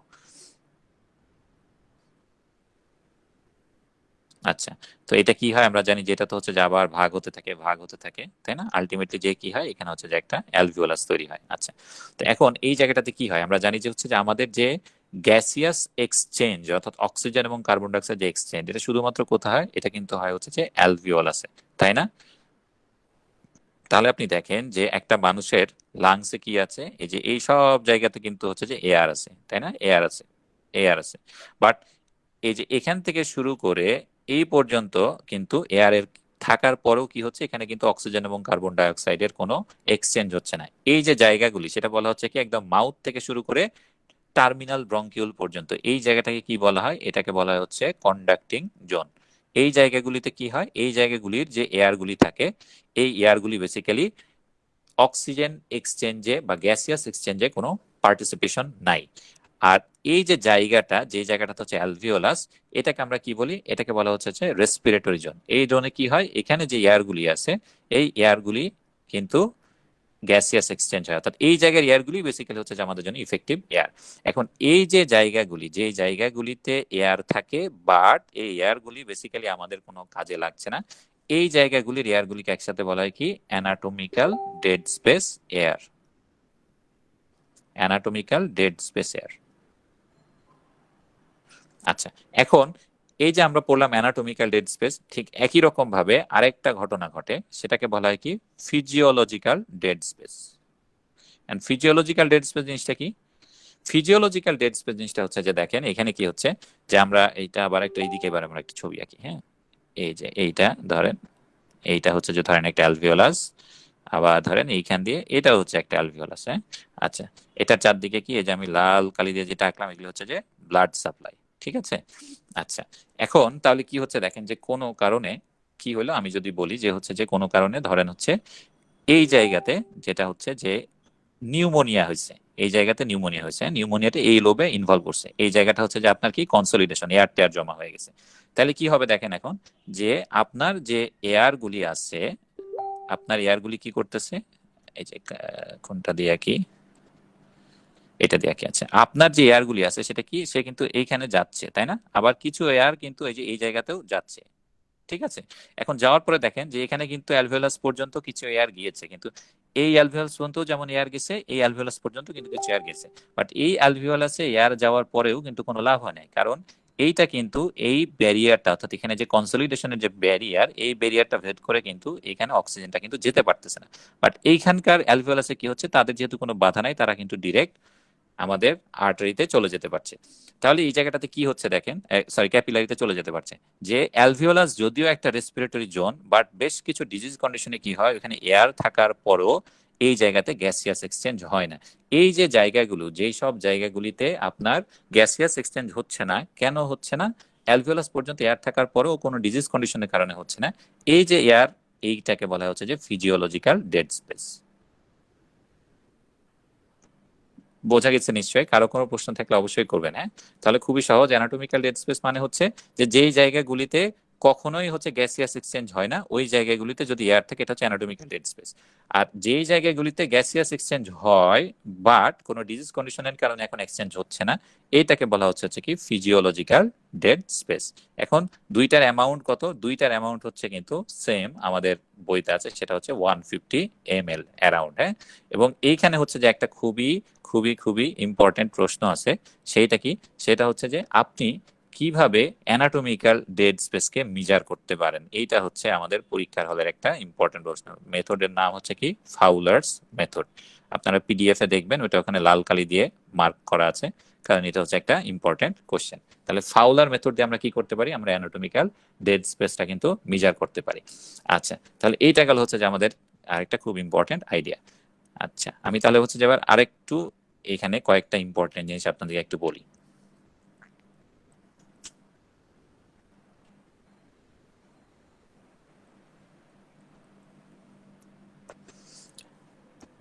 আচ্ছা, এখন এইখানে যেটা আমরা বলবো সেটা হচ্ছে যে এই যে আমরা অ্যানাটমিক্যাল ডেড স্পেসের কথা বললাম, হ্যাঁ, যে কি এটা হচ্ছে যে লাংসের ক্ষেত্রে যেটা হয় যে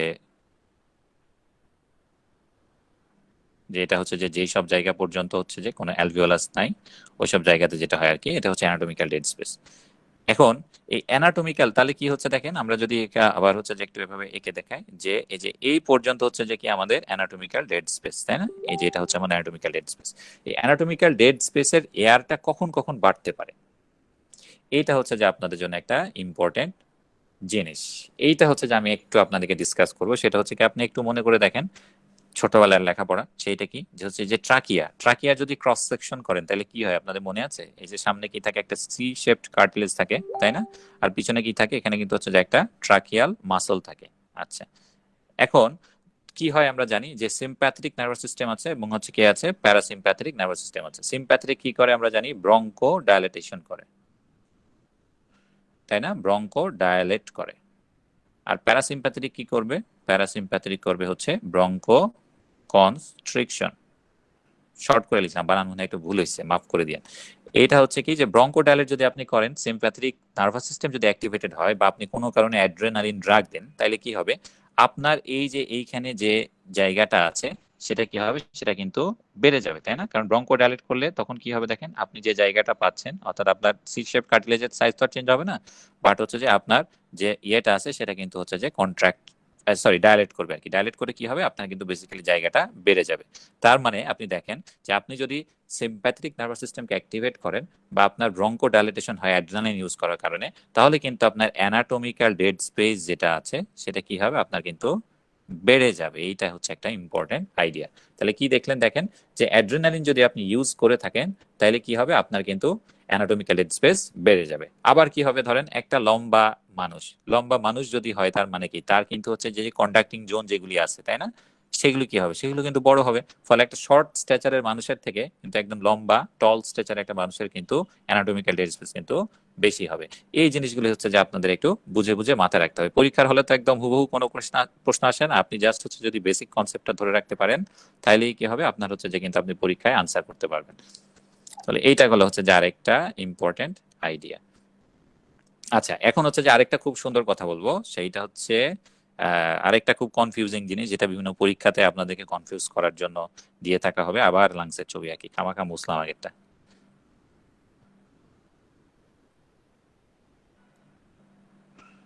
আচ্ছা, এইখানে কি হয় দেখেন, আমরা জানি যে এইটা তো হচ্ছে যে আপনার যদি ট্রাকি হয় তাহলে এইখানে আলটিমেটলি কি, এটা হচ্ছে যে মুখ, তাই না? এরপরে এই জায়গাতে কি থাকে? এখানে হচ্ছে যে প্যালেট থাকে। এটা হচ্ছে যে আহ, এই জায়গাতে কি থাকে? এখানে থাকে হচ্ছে নেজোফ্যারিংস, তাই না? এখানে কি থাকে? ওরোফ্যারিংস থাকে, তাই না? আর এখানে কি থাকে? এখানে থাকে হচ্ছে যে ট্রাকিয়া। এটাকে আমরা ট্রাকিয়া ল্যারিংস এগুলি ধরি আর কি। আচ্ছা, এখন এই যে এয়ার যেগুলি ঢুকে, তাই না, এই যে এই এয়ারগুলির কিন্তু হচ্ছে যে একটা রেজিস্ট্যান্স আছে। আমরা যখন হচ্ছে যে লাংস হচ্ছে ইন্সপিরেশন নেয় তখন কি হয়? তাকে কিন্তু হচ্ছে বেশ কিছু ফোর্সের এগেনস্টে কাজ করতে হয়, তাই না? কারণ আমরা বলেছি যে ইন্সপিরেশন হচ্ছে একটা অ্যাক্টিভ প্রসেস। এখন এই যে এয়ারটা যখন এন্ট্রি নেয়, হ্যাঁ, এই এয়ারটার কিন্তু হচ্ছে যে বেশ কিছু রেজিস্ট্যান্স ফেস করে আসতে হয়। যেমন একটা ইম্পর্টেন্ট রেজিস্ট্যান্স হচ্ছে কি তার মুখের ভেতর দিয়ে বা নাকের ভেতর দিয়ে যখন সে আসে তখন ন্যাজোফ্যারিংস ওরোফ্যারিংসে তাকে যথেষ্ট রেজিস্ট্যান্স ফিল করতে হয়। তারপরে সে কি করে ট্রাকিয়া দিয়ে যখন আসে তখন কিন্তু রেজিস্ট্যান্স ফিল করতে হয়। একদম এই পর্যন্ত কিন্তু হচ্ছে রেজিস্ট্যান্স কিন্তু ফিল করতে হয়। এখন এই রেজিস্ট্যান্স গুলি যত বেশি হবে তার ওয়ার্ক অফ ব্রিদিং কিন্তু তত বেশি হবে। এখন একটা অবস্ট্রাকটিভ স্লিপ অ্যাপনিয়ার পেশেন্ট, তাই না, আপনি যদি মনে করে দেখেন কি হয়, একদম ঘর ঘর করে শ্বাস নিতেছে, তাই না, সেক্ষেত্রে তার যে অক্সিজেন বা গ্যাস তাকে দেখেন কিন্তু প্রচন্ড পরিশ্রম করতে হইতেছে, একদম খেটে খাওয়া পাবলিক আর কি। তাকে এই জায়গাগুলো একদম খুলে টুলে একদম নিচের দিকে আসা লাগতেছে। তার মানে কি ওয়ার্ক অফ ব্রিদিং কিন্তু তাদের ক্ষেত্রে বেড়ে যাচ্ছে। এই যে ফোর্সটা লাগতেছে আপনার এয়ারকে আপনার এনভায়রনমেন্ট থেকে লাংস এর মধ্যে পর্যন্ত আসতে, এই জিনিসটাকে বলা হচ্ছে কি ওয়ার্ক অফ ব্রিদিং। এখন পরীক্ষার হলে হচ্ছে একটা প্রশ্ন আছে, সেটা কি যে ট্রাকিয়াতে যদি আপনি ট্রাকিওস্টমি করেন তাইলে কি হবে, সেক্ষেত্রে কি ওয়ার্ক অফ ব্রিদিং বাড়বে নাকি কমবে? এটা একটু আপনারা বলেন দেখি, যে ট্রাকিয়াতে যদি হচ্ছে যে আপনি একটা ট্রাকিওস্টমি করে দেন, ইন দ্যাট কেস আপনার ওয়ার্ক অফ ব্রিদিং বাড়বে নাকি কমবে? কেউ কেউ কমার কথা। কমবে ভাইয়া। কমার কথা, ভেরি গুড। কমবে, কমবে। দেখা, হ্যাঁ কমবে। এইটা হচ্ছে কি দেখেন, কারণ কি দেখেন যে এই ক্ষেত্রে ট্রাকিয়া দিয়ে যখন আপনি হচ্ছে ট্রাকিওস্টমি করে দিবেন তখন কি এয়ারটা কিন্তু এই জায়গা দিয়ে ঢুকতেছে, তাই না, এই ঢুকতেছে। বা যখন হচ্ছে দেখেন যে তাকে কিন্তু বহু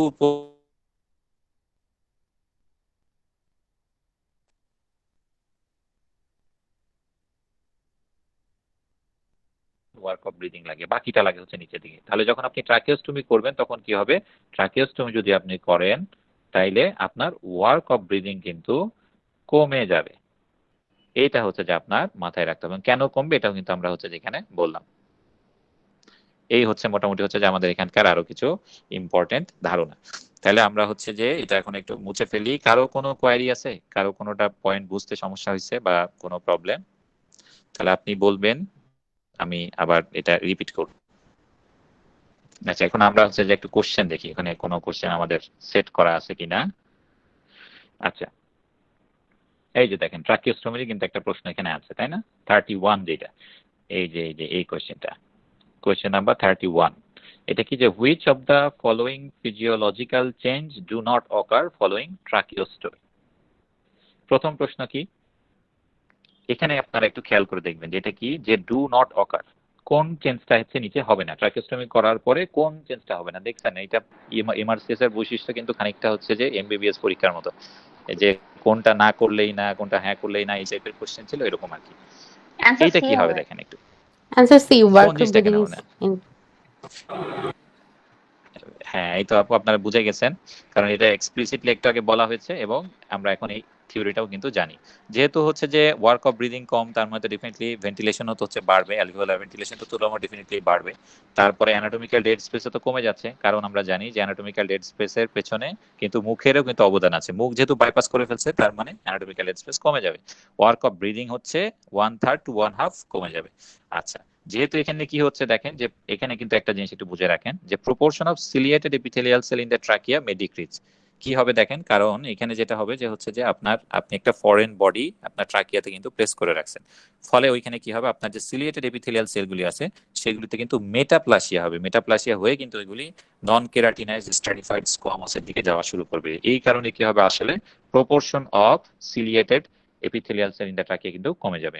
আচ্ছা, আরেকটা কি হবে, যেহেতু ওই জায়গায় আপনি ল্যারিংসটা ইউজ করতে পারবেন না, অর্থাৎ ল্যারিংসটা বেসিক্যালি স্প্লিটিং হয়ে গেছে মনে হবে, সেই জন্য সেক্ষেত্রে কি হবে, আপনার কিন্তু ঢোক গিলতেও কষ্ট হবে। এই হচ্ছে মোটামুটি এখানকার ইম্পর্টেন্ট জিনিস। এরপরে আমরা আসি হচ্ছে আরেকটাতে, কোয়েশ্চেন নাম্বার 92। এইটা দেখেন তো সবাই, which of the following is associated with reduced lung compliance, কোনটাতে লাং কমপ্লায়েন্স হচ্ছে কমে যাবে?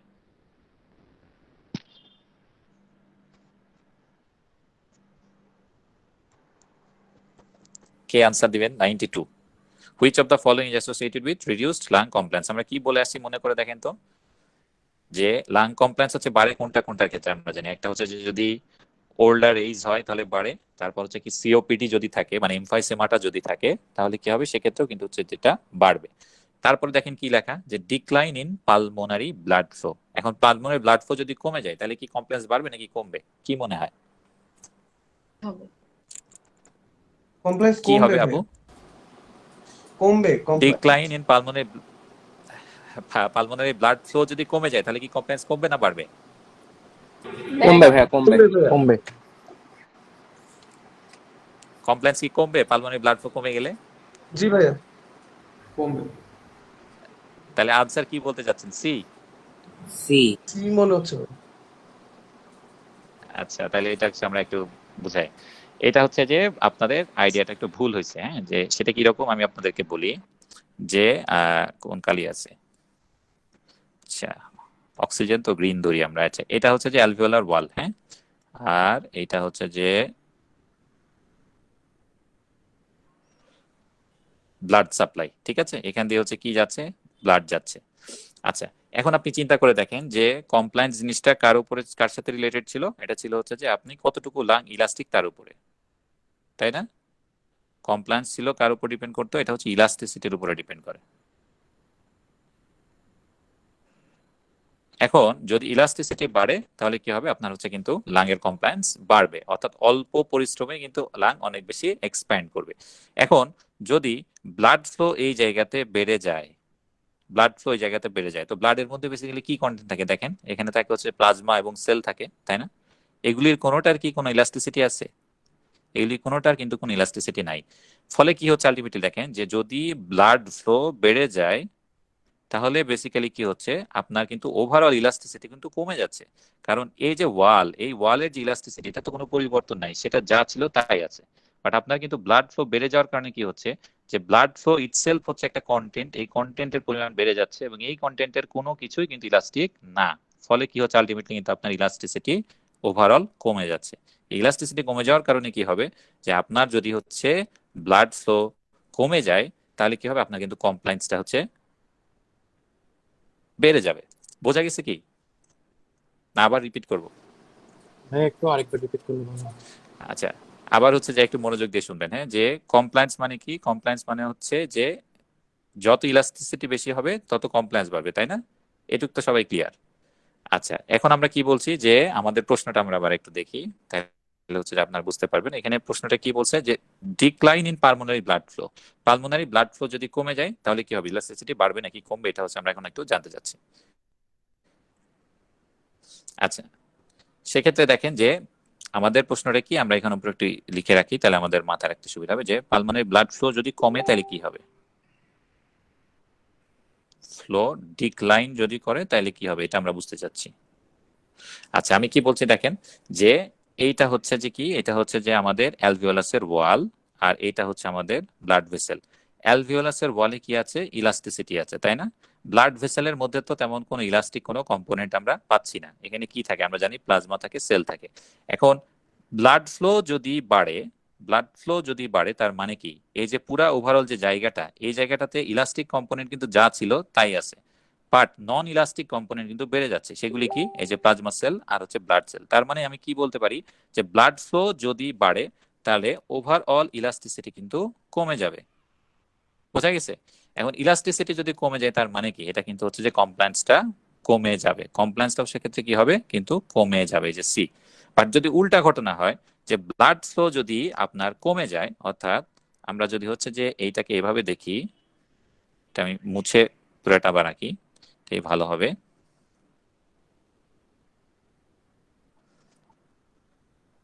আচ্ছা, আমরা যদি আবার একটু দেখি, যে এটা হচ্ছে যে আমাদের এবং এটা হচ্ছে যে আমাদের ব্লাড ভেসেল, তাহলে যদি আমরা দেখি যে এখানে ব্লাড ফ্লো কমে গেছে, ব্লাড ফ্লো কম, তাই না?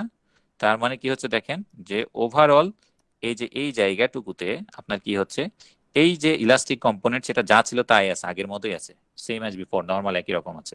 ব্লাড ফ্লো কি হচ্ছে, কমে গেছে। ফলে ব্লাড ফ্লো যদি কমে যায় তার মানে কি, নন ইলাস্টিক কম্পোনেন্ট গুলি কমে গেছে, কম্পোনেন্ট গুলি কমে গেছে। তার মানে ওভারঅল একটা জায়গাতে যেখানে ইলাস্টিক কম্পোনেন্ট গুলি একই রকম আছে বাট নন ইলাস্টিক কম্পোনেন্ট গুলি কমে গেছে, তার মানে কি, এটার কিন্তু ওভারঅল ইলাস্টিসিটি বেড়ে গেছে।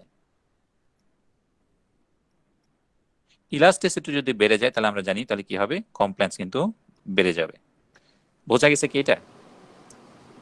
ভাইয়া, নন ইলাস্টিক কম্পোনেন্ট যদি কমে যায় ইলাস্টিসিটি কেন বাড়বে? মানে তখন সেম থাকার কথা, ওভারঅল নর্মাল থাকার কথা না? ওভারঅল তো একই রকম আছে না, আপনার হচ্ছে যে নর্মালি যখন থাকে কি হয়, আপনি তো হচ্ছে যে একটা আইডিয়াল কন্ডিশন যদি চিন্তা করেন আর কি, হ্যাঁ, সেক্ষেত্রে কি ধরেন যে হচ্ছে যে আপনার, আমরা যদি একটু হিসাব করে বুঝাই বলি আর কি আপনাকে, যে ধরেন যে ব্লাড ফ্লো আছে হচ্ছে যে, আমরা ধরি যেভাবে একটু সিম্পলিফাইড ছবি, যে ব্লাড ফ্লো ধরেন আছে 10, আমি হিসাব করি আর কি, হ্যাঁ, আর এইটা আছে হচ্ছে যে 10, ঠিক আছে, দুই জায়গাতে হচ্ছে যে একই রকম আছে, বোঝা গেছে? তো তখন ধরেন যে আপনার লাংয়ের কন্ডিশনটা হচ্ছে এই যে এরকম। এখন ধরেন যে হচ্ছে যে ব্লাড ফ্লো আপনার 5 হয়ে গেল, তাহলে কি হবে? আপনার কি কমপ্লায়েন্সটা কি ওভারঅল হচ্ছে যে আগের থেকে বাড়লো না? সেক্ষেত্রে কি আপনি যে ফোর্সটা এক্সিস্টিং আছে সেটা থেকে এটা হচ্ছে যে আরো বেশি এক্সপ্যান্ড করবে না? জি ভাইয়া, কি বুঝতে মনে পারছি। হয়? বুঝতে বুঝতে পারছেন? পারছি। জিনিসটা জি হচ্ছে এরকম। আবার ধরেন যে ব্লাড ফ্লো যদি বাড়ায় দেন আপনি, সেক্ষেত্রে কি হবে? আপনার তো যে এক্সিস্টিং ফোর্সটা আছে সেটা তো একই রকম আছে, বাট আপনার যে আগে যে পরিমাণ যুদ্ধ তাকে করতে হতো তার থেকে কিন্তু এখন তাকে কিন্তু আরো বেশি যুদ্ধ করতে হবে, কারণ ওভারঅল কিন্তু নন ইলাস্টিক কম্পোনেন্ট কিন্তু বেড়ে গেছে। ফলে আগের যে ফোর্সটা আছে একই ফোর্স কিন্তু হচ্ছে আগের থেকে কম পরিমাণ কিন্তু এটাকে হচ্ছে যে এক্সপ্যান্ড করতে পারবে। এই কারণে হচ্ছে যে এটা হচ্ছে যে এরকম। তাহলে কি এই পর্যন্ত কি ক্লিয়ার যে পালমোনারি ব্লাড ফ্লো যদি ডিক্লাইন করে যায় তাহলে কি হবে? আমাদের কিন্তু লাংয়ের কমপ্লায়েন্স কিন্তু বাড়বে। এইটুকু কি ক্লিয়ার সবার? Clear clear. জি ভাইয়া, ক্লিয়ার। আচ্ছা, তাহলে এটা হচ্ছে একদম ঠান্ডা মাথায় পরীক্ষা দিতে হবে, বুঝতে পারছেন? এটা কিন্তু হচ্ছে যে ঠান্ডা মাথায় চিন্তা করতে হবে, ঠান্ডা মাথায় পরীক্ষা দিতে হবে, এটা নাহলে হচ্ছে ভুল হওয়ার সম্ভাবনা অনেক বেশি। দেখছেন যে এটা খুবই কনফিউজিং একটা জিনিস ছিল কিন্তু। তাহলে এটা গেল হচ্ছে যে আমাদের একটা ব্যাপার। তাহলে উত্তরটা বেসিক্যালি হবে কি, যে adjusting a ventilator to maintain high volume, এইটা হচ্ছে যে আপনার উত্তর হবে। আচ্ছা, তাও এই কোশ্চেনে কি আর কোনো কনফিউশন আছে? এটা কি না আমরা ডিসকাশন করবো আর?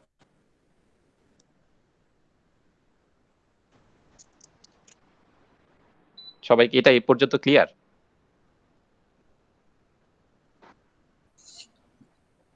ভাইয়া ডিটা না কেন? ডিটা না কেন? আচ্ছা আচ্ছা, তাহলে এখানে দেখেন এটা কি আমরা বলছি কি, যে অ্যাডপ্টিং এ ভার্টিক্যাল পোশ্চার, তাই না? আচ্ছা, এটাতে হচ্ছে যে আমাদের লাং কমপ্লায়েন্স করবে না, কমবে নাকি বাড়বে, এটা হচ্ছে যে আমাদেরকে দেখতে হবে। আচ্ছা, এটা হচ্ছে যে তাহলে আমরা হচ্ছে যেখানে একটু দেখি যে সব হচ্ছে যে আপনার আইডিয়া ওই সেম, যে হচ্ছে কি হচ্ছে দেখেন যে আপনি যখন শুয়ে থাকবেন তখন কি হবে? আপনার কিন্তু ডায়াফ্রামটা হচ্ছে একটু উপরের দিকে থাকবে, তাই না? বাট আপনি যখন দাঁড়াবেন তখন কি হবে? লাঙের নিজেরই তো একটা ওয়েট আছে, ঠিক কি না? তখন কি হবে? আপনার কিন্তু হচ্ছে যে ভার্টিক্যাল ডায়ামিটারটা কিন্তু বেড়ে যাবে। এটুক তো বোঝা গেছে। এখন ভার্টিক্যাল ডায়ামিটার যখন বেড়ে যাচ্ছে তখন আপনার কি হচ্ছে? আপনার কিন্তু হচ্ছে যে স্পেসও কিন্তু বেড়ে যাচ্ছে। স্পেস যদি বেড়ে যায় তাহলে কি এটা এক্সপ্যান্ড হওয়া তার জন্য সুবিধাজনক হবে না? তাহলে অল্প অল্প ট্রান্সপালমোনারি প্রেসারে কি সে বেশি এক্সপ্যান্ড করবে না? কারণ সেটা এখন জায়গা বেশি পাচ্ছে।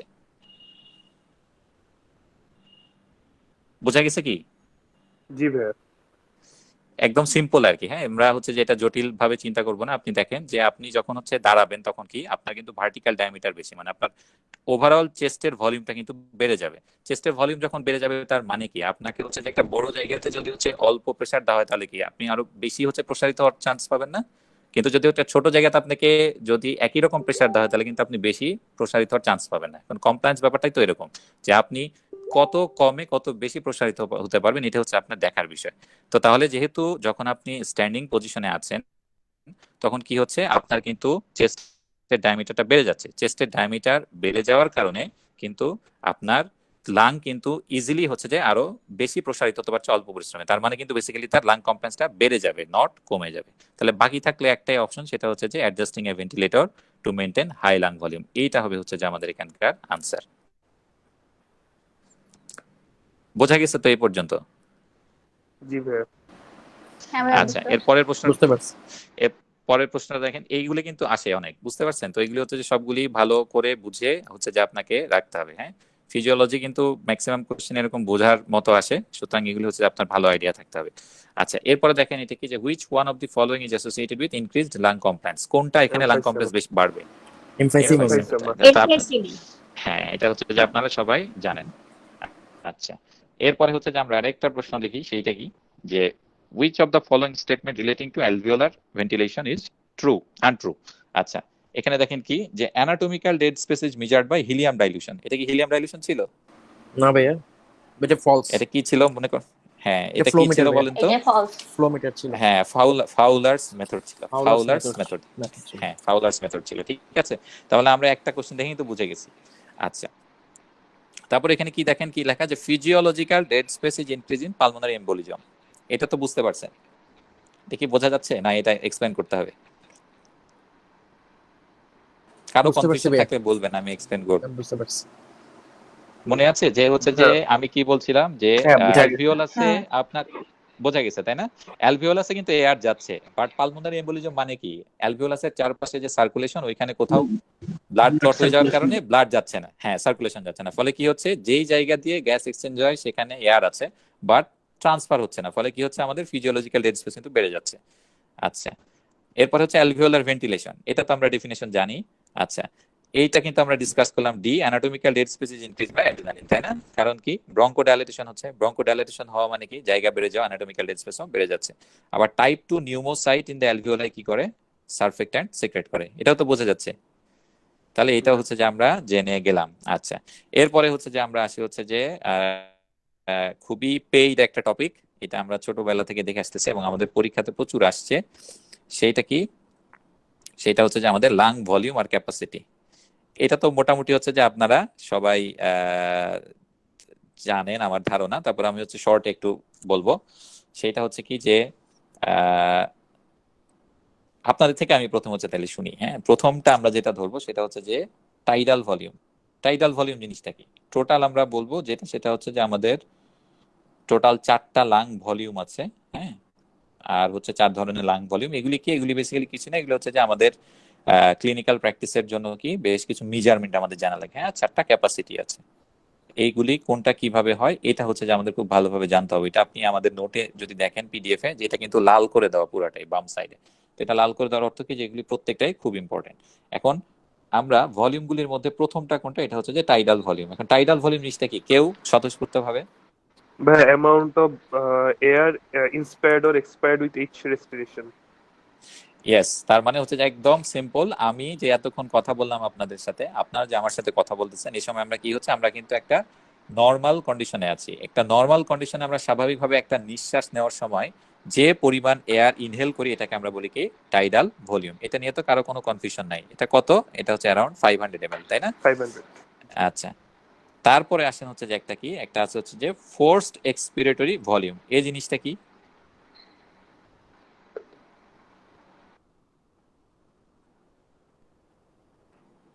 এটা কি, কে বলবেন এটা, যে কেউ একজন?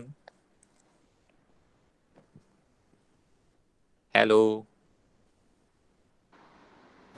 Forced expiratory volume. ফোর্সফুলি ভাই আমরা যতটুক আমাদের লাংস থেকে এক্সপেক্ট এক্সপেল করতে পারবো। এক্সপেল করতে পারবেন, রাইট। তার জি। মানে হচ্ছে যে আমি আমি যদি হচ্ছে একটা গ্রাফ আঁকি আর কি, যে এরকম হচ্ছে, এটা প্রতিবার আমরা নিচ্ছি, তারপরে হচ্ছে যে এই যে এভাবে নিলাম একটা, আর হচ্ছে যে এই যে একটা নিলাম, হ্যাঁ, এইটা হচ্ছে আবার নিলাম। আচ্ছা, এটা হচ্ছে যে রেসিডুয়াল ভলিউম। আচ্ছা, তার মানে কি, যেটা হচ্ছে যে আমি, দেখেন যে হচ্ছে যে আমি আপনাদের সাথে কথা বলতেছি, তাই না? এখন হচ্ছে যে আমি কি করছি, একটা নিঃশ্বাস নিচ্ছি, একটা নিঃশ্বাস ছাড়ছি, একটা নিঃশ্বাস নিচ্ছি, একটা নিঃশ্বাস ছাড়ছি। এখন একটা নর্মাল এক্সপিরেশনের পরে আমি কিন্তু চাইলে ফোর্সফুলি আমার মাসলকে কন্ট্যাক্ট করে আরো কিছু এয়ার কিন্তু বের করে দিতে পারবো, তাই না? যে এয়ারটা আমি বের করে দিতে পারবো, এটাকে বলা হচ্ছে কি, আমাদের এক্সপিরেটরি রিজার্ভ ভলিউম বা ফোর্স এক্সপিরেটরি ভলিউম। এটা তো বোঝা গেছে, তাই না? তাহলে এখানে একটা ইম্পর্টেন্ট পয়েন্ট হচ্ছে কি, যে আপনার কিন্তু কোথা থেকে শুরু করতে হবে, আপনি কিন্তু হচ্ছে যে একটা নর্মাল এক্সপিরেশনের পর থেকে আপনাকে দেখতে হবে যে আপনি আরো বেশি যদি এক্সপায়ার করেন, আরো বেশি যদি হচ্ছে আপনি ফোর্সফুলি কতটুকু এক্সপায়ার করতে পারতেছেন, এই মানটাই হচ্ছে যে আপনার কি, এক্সপিরেটরি রিজার্ভ ভলিউম বা ফোর্স এক্সপিরেটরি ভলিউম। বোঝা গেছে কি এটা? আচ্ছা, এই যে আপনি এখন একটা কন্ডিশন করলেন, যেটার পরে কি, যে হচ্ছে যে আপনি নর্মালি হচ্ছে এক্সপিরেট করেছেন, তারপরে আবার হচ্ছে যে ফোর্সফুলি আপনি হচ্ছে যে বেশ কিছু এয়ার বের করে দিচ্ছেন, এরপরেও কিন্তু আপনার লাংসে কিছু এয়ার থেকে যায়, যেটা আপনি কখনোই কোনোভাবেই যতই চাপাচাপি করেন না কেন, এয়ারটা কিন্তু আপনার লাং থেকে বের করতে পারবেন না। এটাকে বলা হয় কি, এটাকে বলা হয় হচ্ছে যে রেসিডুয়াল ভলিউম। Volume. হ্যাঁ, এইটা হচ্ছে যে একটা ইয়ে। আচ্ছা, আর এটার মানগুলি কি, এটা কিন্তু আপনাদের জানতে হবে কোনটা কত। এটা হচ্ছে যে আসলে আমরা এমবিবিএস লেভেলে যে মানগুলি পড়ছি আর আমাদের এমআরসিএস এর যেটা মান, এটা কিন্তু একটু ডিফারেন্ট আছে। সুতরাং হচ্ছে এটা একটু আপনাদের মনে রাখতে হবে কিন্তু, হ্যাঁ, আমার নিজেরই সবসময় মনে থাকে না, কিন্তু মাথায় রাখতে হবে এটা। আচ্ছা, রেসিডুয়াল ভলিউম গেল হচ্ছে এইটা। এখন আরেকটা আছে কিন্তু, সেটা কি ইন্সপিরেটরি রিজার্ভ ভলিউম। একটা হচ্ছে এক্সপিরেটরি রিজার্ভ ভলিউম এবং আরেকটা হচ্ছে কি ইন্সপিরেটরি রিজার্ভ ভলিউম। এটা কি ছিল? নর্মাল ইন্সপিরেশনের পর এক্সট্রা যে ইন্সপিরেশন লাগে। হ্যাঁ, এইটা হচ্ছে যে একটা ব্যাপার যে আপনার কি করতে হবে দেখেন, ফোর্স এক্সপিরেটরি রিজার্ভ ভলিউমের ক্ষেত্রে আমরা কি পাইছিলাম? আমরা দিয়েছিলাম যে নর্মাল একটা এক্সপিরেশনের পরেও আপনি কতটুকু আরো এক্সপিরেশন করতে পারেন, এটা ছিল হচ্ছে আপনার ফোর্স এক্সপিরেটরি ভলিউম। আর ফোর্স ইন্সপিরেটরি ভলিউমটা কি, যে নর্মাল একটা ইন্সপিরেশন আপনি কমপ্লিট করলেন, এরপরেও আপনি জোর করে আরো কতটুকু এয়ার আপনার লাংসের মধ্যে ইন্সপায়ার করতে পারবেন, এটা হচ্ছে ফোর্স ইন্সপিরেটরি ভলিউম বা ইন্সপিরেটরি রিজার্ভ ভলিউম। এই হচ্ছে আমাদের চারটা ভলিউম। এটা নিয়ে কি কারো কোনো কনফিউশন আছে? এটাকে আমার ডিটেল দেখাই দিতে হবে বা আমি কি ভিডিও অন করে দেখাবো? যদি কারো কোনো কনফিউশন থাকে তাহলে দেখাবো, না আদারওয়াইজ ভাইয়া, আগাবো কি। এটা তো ছোট কাল থেকে আমরা যেহেতু দেখে আসতেছি, না এই ভাই, কারণে হচ্ছে যে ক্লিয়ার। এটা আমি আর বেশি ডিসকাস করতে যাচ্ছি না। আচ্ছা, তাহলে এটা গেল হচ্ছে যে এখানকার আমাদের ভলিউম গুলি আছে। এখন ক্যাপাসিটি গুলি কি? ক্যাপাসিটি গুলি হচ্ছে যে আমাদের জন্য একটু ইম্পর্টেন্ট, এটা হচ্ছে আমাদের একটু জানতে হবে।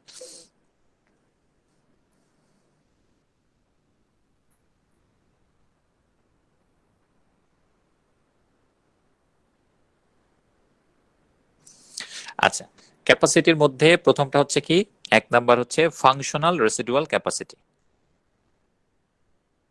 ফাংশনাল রেসিডুয়াল ক্যাপাসিটি নাম শুনে কিন্তু বোঝা যাচ্ছে।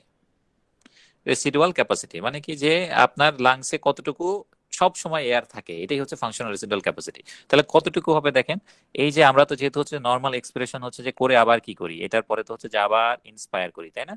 তো নর্মালি আমি যখন এক্সপায়ার করি, এক্সপায়ার করার পরেও কিন্তু আমার লাংসে এই পুরা এয়ারটুকু কিন্তু থেকে যাচ্ছে। তার মানে আমি বলতে পারি যে ফাংশনাল রেসিডুয়াল ক্যাপাসিটি মানে হচ্ছে এক্সপিরেটরি রিজার্ভ ভলিউম প্লাস হচ্ছে রেসিডুয়াল ভলিউম।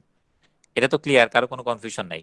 অর্থাৎ কি, সহজভাবে যদি বলি, ফাংশনাল রেসিডুয়াল ক্যাপাসিটি অর্থাৎ আপনি নরমালি আছেন, এক্সপায়ার করলেন, আপনার লাংসে টোটাল কতটুকু এয়ার ওই মুহূর্তে থাকতেছে, এটাকে বলা হচ্ছে কি ফাংশনাল রেসিডুয়াল ক্যাপাসিটি। তো আপনি তো হচ্ছে নরমাল একটা এক্সপিরেশন কমপ্লিট করছেন, আপনি তো ফোর্সফুলি এক্সপায়ার করে এই যে এয়ার সেটা কিন্তু বের করেন নাই। তার মানে আপনার নরমাল এক্সপিরেশনের ফলে টোটাল এয়ার থাকছে কি এক্সপিরেটরি রিজার্ভ ভলিউম, মানে এই যে এই পার্টটুকু প্লাস হচ্ছে রেসিডুয়াল ভলিউম, এই পার্টটুকু। এটা হচ্ছে আমাদের ফাংশনাল রেসিডুয়াল ক্যাপাসিটি। আচ্ছা, আর ভাইটাল ক্যাপাসিটি জিনিসটা কি? ভাইটাল ক্যাপাসিটি জিনিসটা কি? ভাইটাল ক্যাপাসিটি জিনিসটা যদি আমি সহজভাবে বলি, সেটা হচ্ছে যে যে পরিমাণ এয়ারটাকে আপনি লাংসে নাড়াচাড়া করতে পারেন। অর্থাৎ হচ্ছে যে দেখেন, যে আপনাকে আমি একটা কি বললাম, এই যে রেসিডুয়াল ভলিউম যেটা আপনি যতই চাপাচাপি করেন না কেন, এটা কিন্তু কোনোভাবেই আপনি বের করতে পারবেন না লাং থেকে, তাই না? তার মানে আপনি কোন এয়ারটুকু নিয়ে খেলতে পারবেন? আপনি কিন্তু আপনার এই এয়ারটুকু নিয়ে খেলতে পারবেন। অর্থাৎ আপনি লম্বা করে একটা নিঃশ্বাস ছাড়লেন, একদম এই পর্যন্ত আপনি পৌঁছায় গেছেন। এখান থেকে পৌঁছানোর পরে আবার আপনি বুক ভরে নিঃশ্বাস নিলেন, এই পর্যন্ত পৌঁছায় গেছেন। এই এয়ারটুকুকে কিন্তু আপনি হচ্ছে যে বারবার আপনার লাংসে ইন অ্যান্ড আউট করতে পারবেন ফোর্সফুলি। এই যে যে এয়ারটাকে আপনি হচ্ছে যে কন্টিনিউয়াসলি ইন অ্যান্ড আউট করতে পারেন, এটাই হচ্ছে আমাদের ভাইটাল ক্যাপাসিটি। তাহলে এটা কি হবে দেখেন, ইন্সপিরেটরি রিজার্ভ ভলিউম হবে, তারপরে হচ্ছে যে টাইডাল ভলিউম হবে, প্লাস হচ্ছে কি হবে এক্সপিরেটরি রিজার্ভ ভলিউম। এটা হচ্ছে যে আমাদের টোটাল ভাইটাল ক্যাপাসিটি। এটাও আপনারা হচ্ছে যে ভালোভাবেই জানেন। আর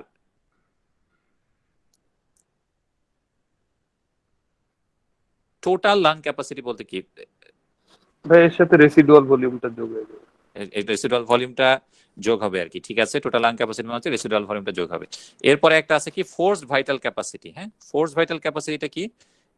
ফোর্স ভাইটাল ক্যাপাসিটিটা বেসিক্যালি যেটা হয় যে হচ্ছে যে আপনার এইটা বেসিক্যালি হচ্ছে যে আমাদের কখন লাগে, ভাইটাল ক্যাপাসিটি আর ফোর্স ভাইটাল ক্যাপাসিটি বেসিক্যালি তেমন একটা পার্থক্য নাই। এটা হচ্ছে যে ফার্স্ট আমরা জানি, সেকেন্ডে যে জি হ্যাঁ, ওইটাকে হচ্ছে আমরা বেসিক্যালি কিন্তু বলে হচ্ছে FEV1, ফোর্সড এক্সপিরেটরি ভলিউম, তাই না?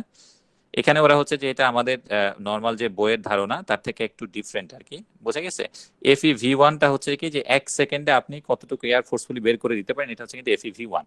হ্যাঁ, আর ফোর্স ভাইটাল ক্যাপাসিটি আর ভাইটাল ক্যাপাসিটির মধ্যে বেসিক্যালি আসলে তেমন কোনো পার্থক্য নাই, কারণ ভাইটাল ক্যাপাসিটিতে আপনাকে হচ্ছে ফোর্সফুলি হচ্ছে যে এক্সেল করতে হয়, কিন্তু এরা এটা এখানে একটু আলাদাভাবে দিছে। এটা নিয়ে আপনাদের বোদার্ড হওয়ার কিচ্ছু নাই।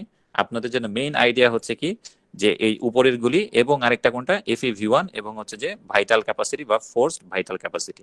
ফোর্স ভাইটাল ক্যাপাসিটি এবং ভাইটাল ক্যাপাসিটির মধ্যে বেসিক্যালি তেমন খুব একটা পার্থক্য নাই, বোঝা গেছে কি? সুতরাং এইটা নিয়ে আপনারা বোদার্ড হবেন না। আপনাদের ক্ষেত্রে মাথায় যেটা রাখতে হবে সেটা হচ্ছে, যেটা আমরা আজকে ডিসকাস করব না, FEV1 এবং হচ্ছে যে ভিসির যে হচ্ছে যে রিলেশন বা ভিসি রিলেশন, এটা হচ্ছে যে আমাদের পরবর্তী একটা টপিক আছে প্রিন্সিপাল অফ সার্জারি পড়ার সময়, তখন এটা হচ্ছে আমাদের লাগবে, আমরা তখন এটা ডিসকাস করব। তো আমরা খালি আজকে হচ্ছে আমাদের লাং ভলিউম এবং লাং যে ক্যাপাসিটি আছে সেগুলি হচ্ছে যে একটু ক্রসলি জানলাম। বাকিগুলি আমাদের পিডিএফ এও আছে, এমআরসিএস এক্সপ্লেনেশনের মধ্যেও আছে, আপনারা সবাই দেখলে এটা বুঝতে পারবেন, এটা নিয়ে আপনাদের কনফিউশন হওয়ার কিছু নাই। এখন পর্যন্ত তো বোঝা গেছে, কোনো কনফিউশন কি আছে এখন পর্যন্ত? না ভাইয়া। আচ্ছা ঠিক আছে, তাহলে হচ্ছে যে আমরা হচ্ছে যে এরপরে চলে আসি। এরপরে টপিকটা হচ্ছে কি আমাদের,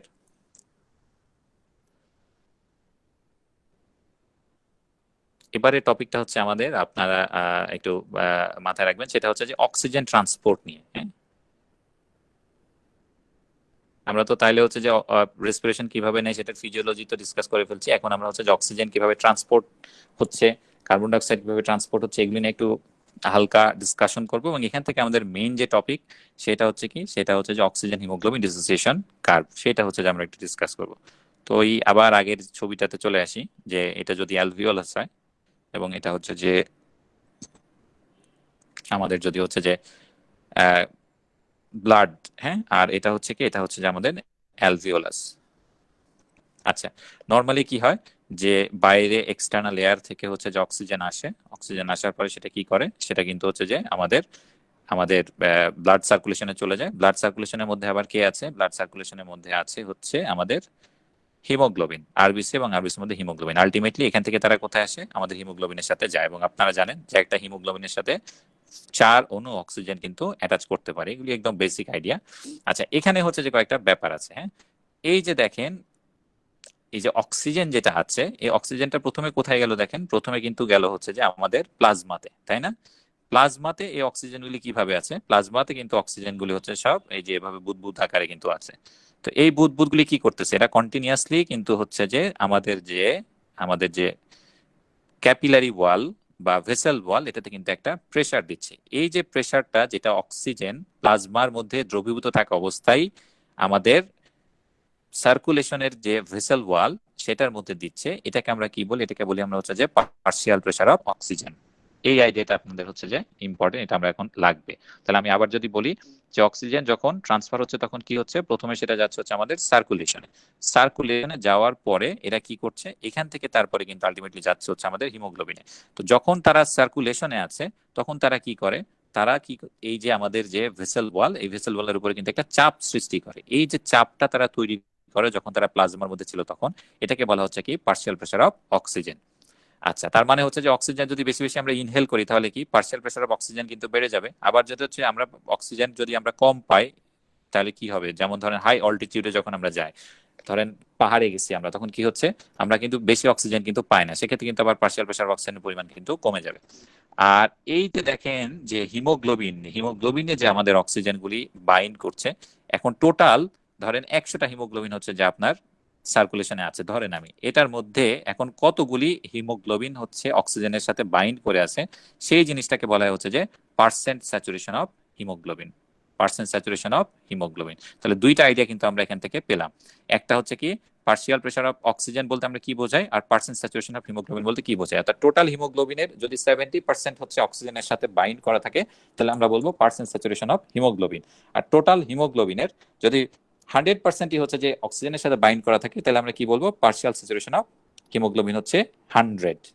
আচ্ছা, এখন এইখানে একটা জিনিস আপনাকে খেয়াল রাখতে হবে যে এখানে কি হয়, এটা কিন্তু হচ্ছে যে একটা ইকুইলিব্রিয়াম স্টেটে থাকে, তাই না? এটা যদি আমি একটু আবার মুছে দেখাই আপনাদেরকে পরিষ্কার করে, যেটা যদি হচ্ছে যে ব্লাড সার্কুলেশন হয় এবং এটা যদি হচ্ছে যে হিমোগ্লোবিন হয়, এটা আরবিসি, তাহলে কি হচ্ছে দেখেন যে এই যে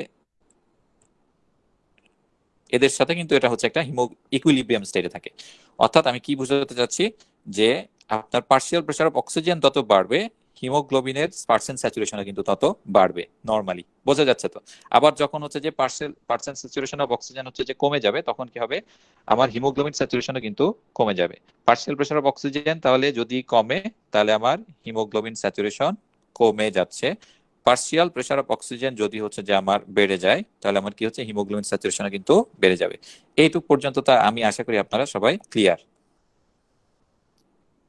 বোঝা গেছে তো এখন পর্যন্ত? জি ভাইয়া ক্লিয়ার। জি ভাইয়া।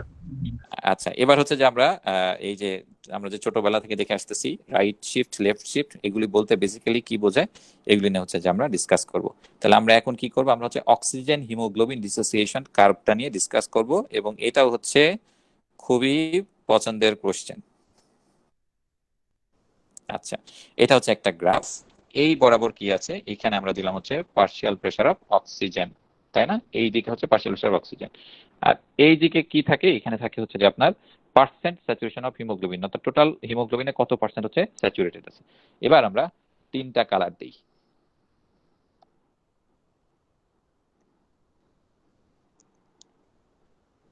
বড় হয়ে গেল মনে হচ্ছে।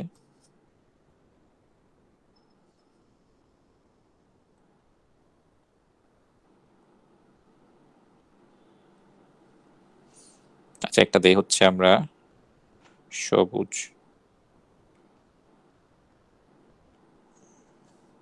আচ্ছা, এটা ধরলাম হচ্ছে যে আমাদের একটা কার্ভ, এটাকে আমরা ধরি হচ্ছে যে নরমাল, অর্থাৎ একটা স্বাভাবিক কার্ভ।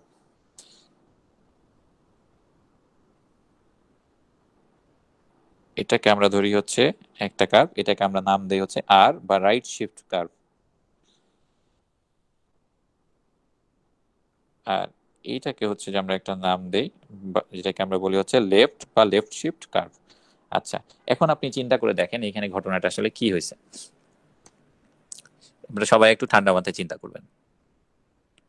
ধরেন আমি একটা গিভেন অক্সিজেন স্যাচুরেশন দিচ্ছি, সেটা কত, সেটা আমি ধরলাম যে 60।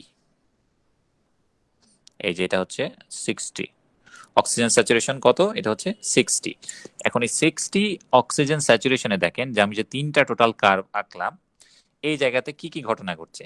তাহলে দেখেন আর এর জন্য যখন আপনার পার্শিয়াল প্রেসার অফ অক্সিজেন হচ্ছে 60, তখন আপনার percent saturation of haemoglobin basically কতটুকু হচ্ছে,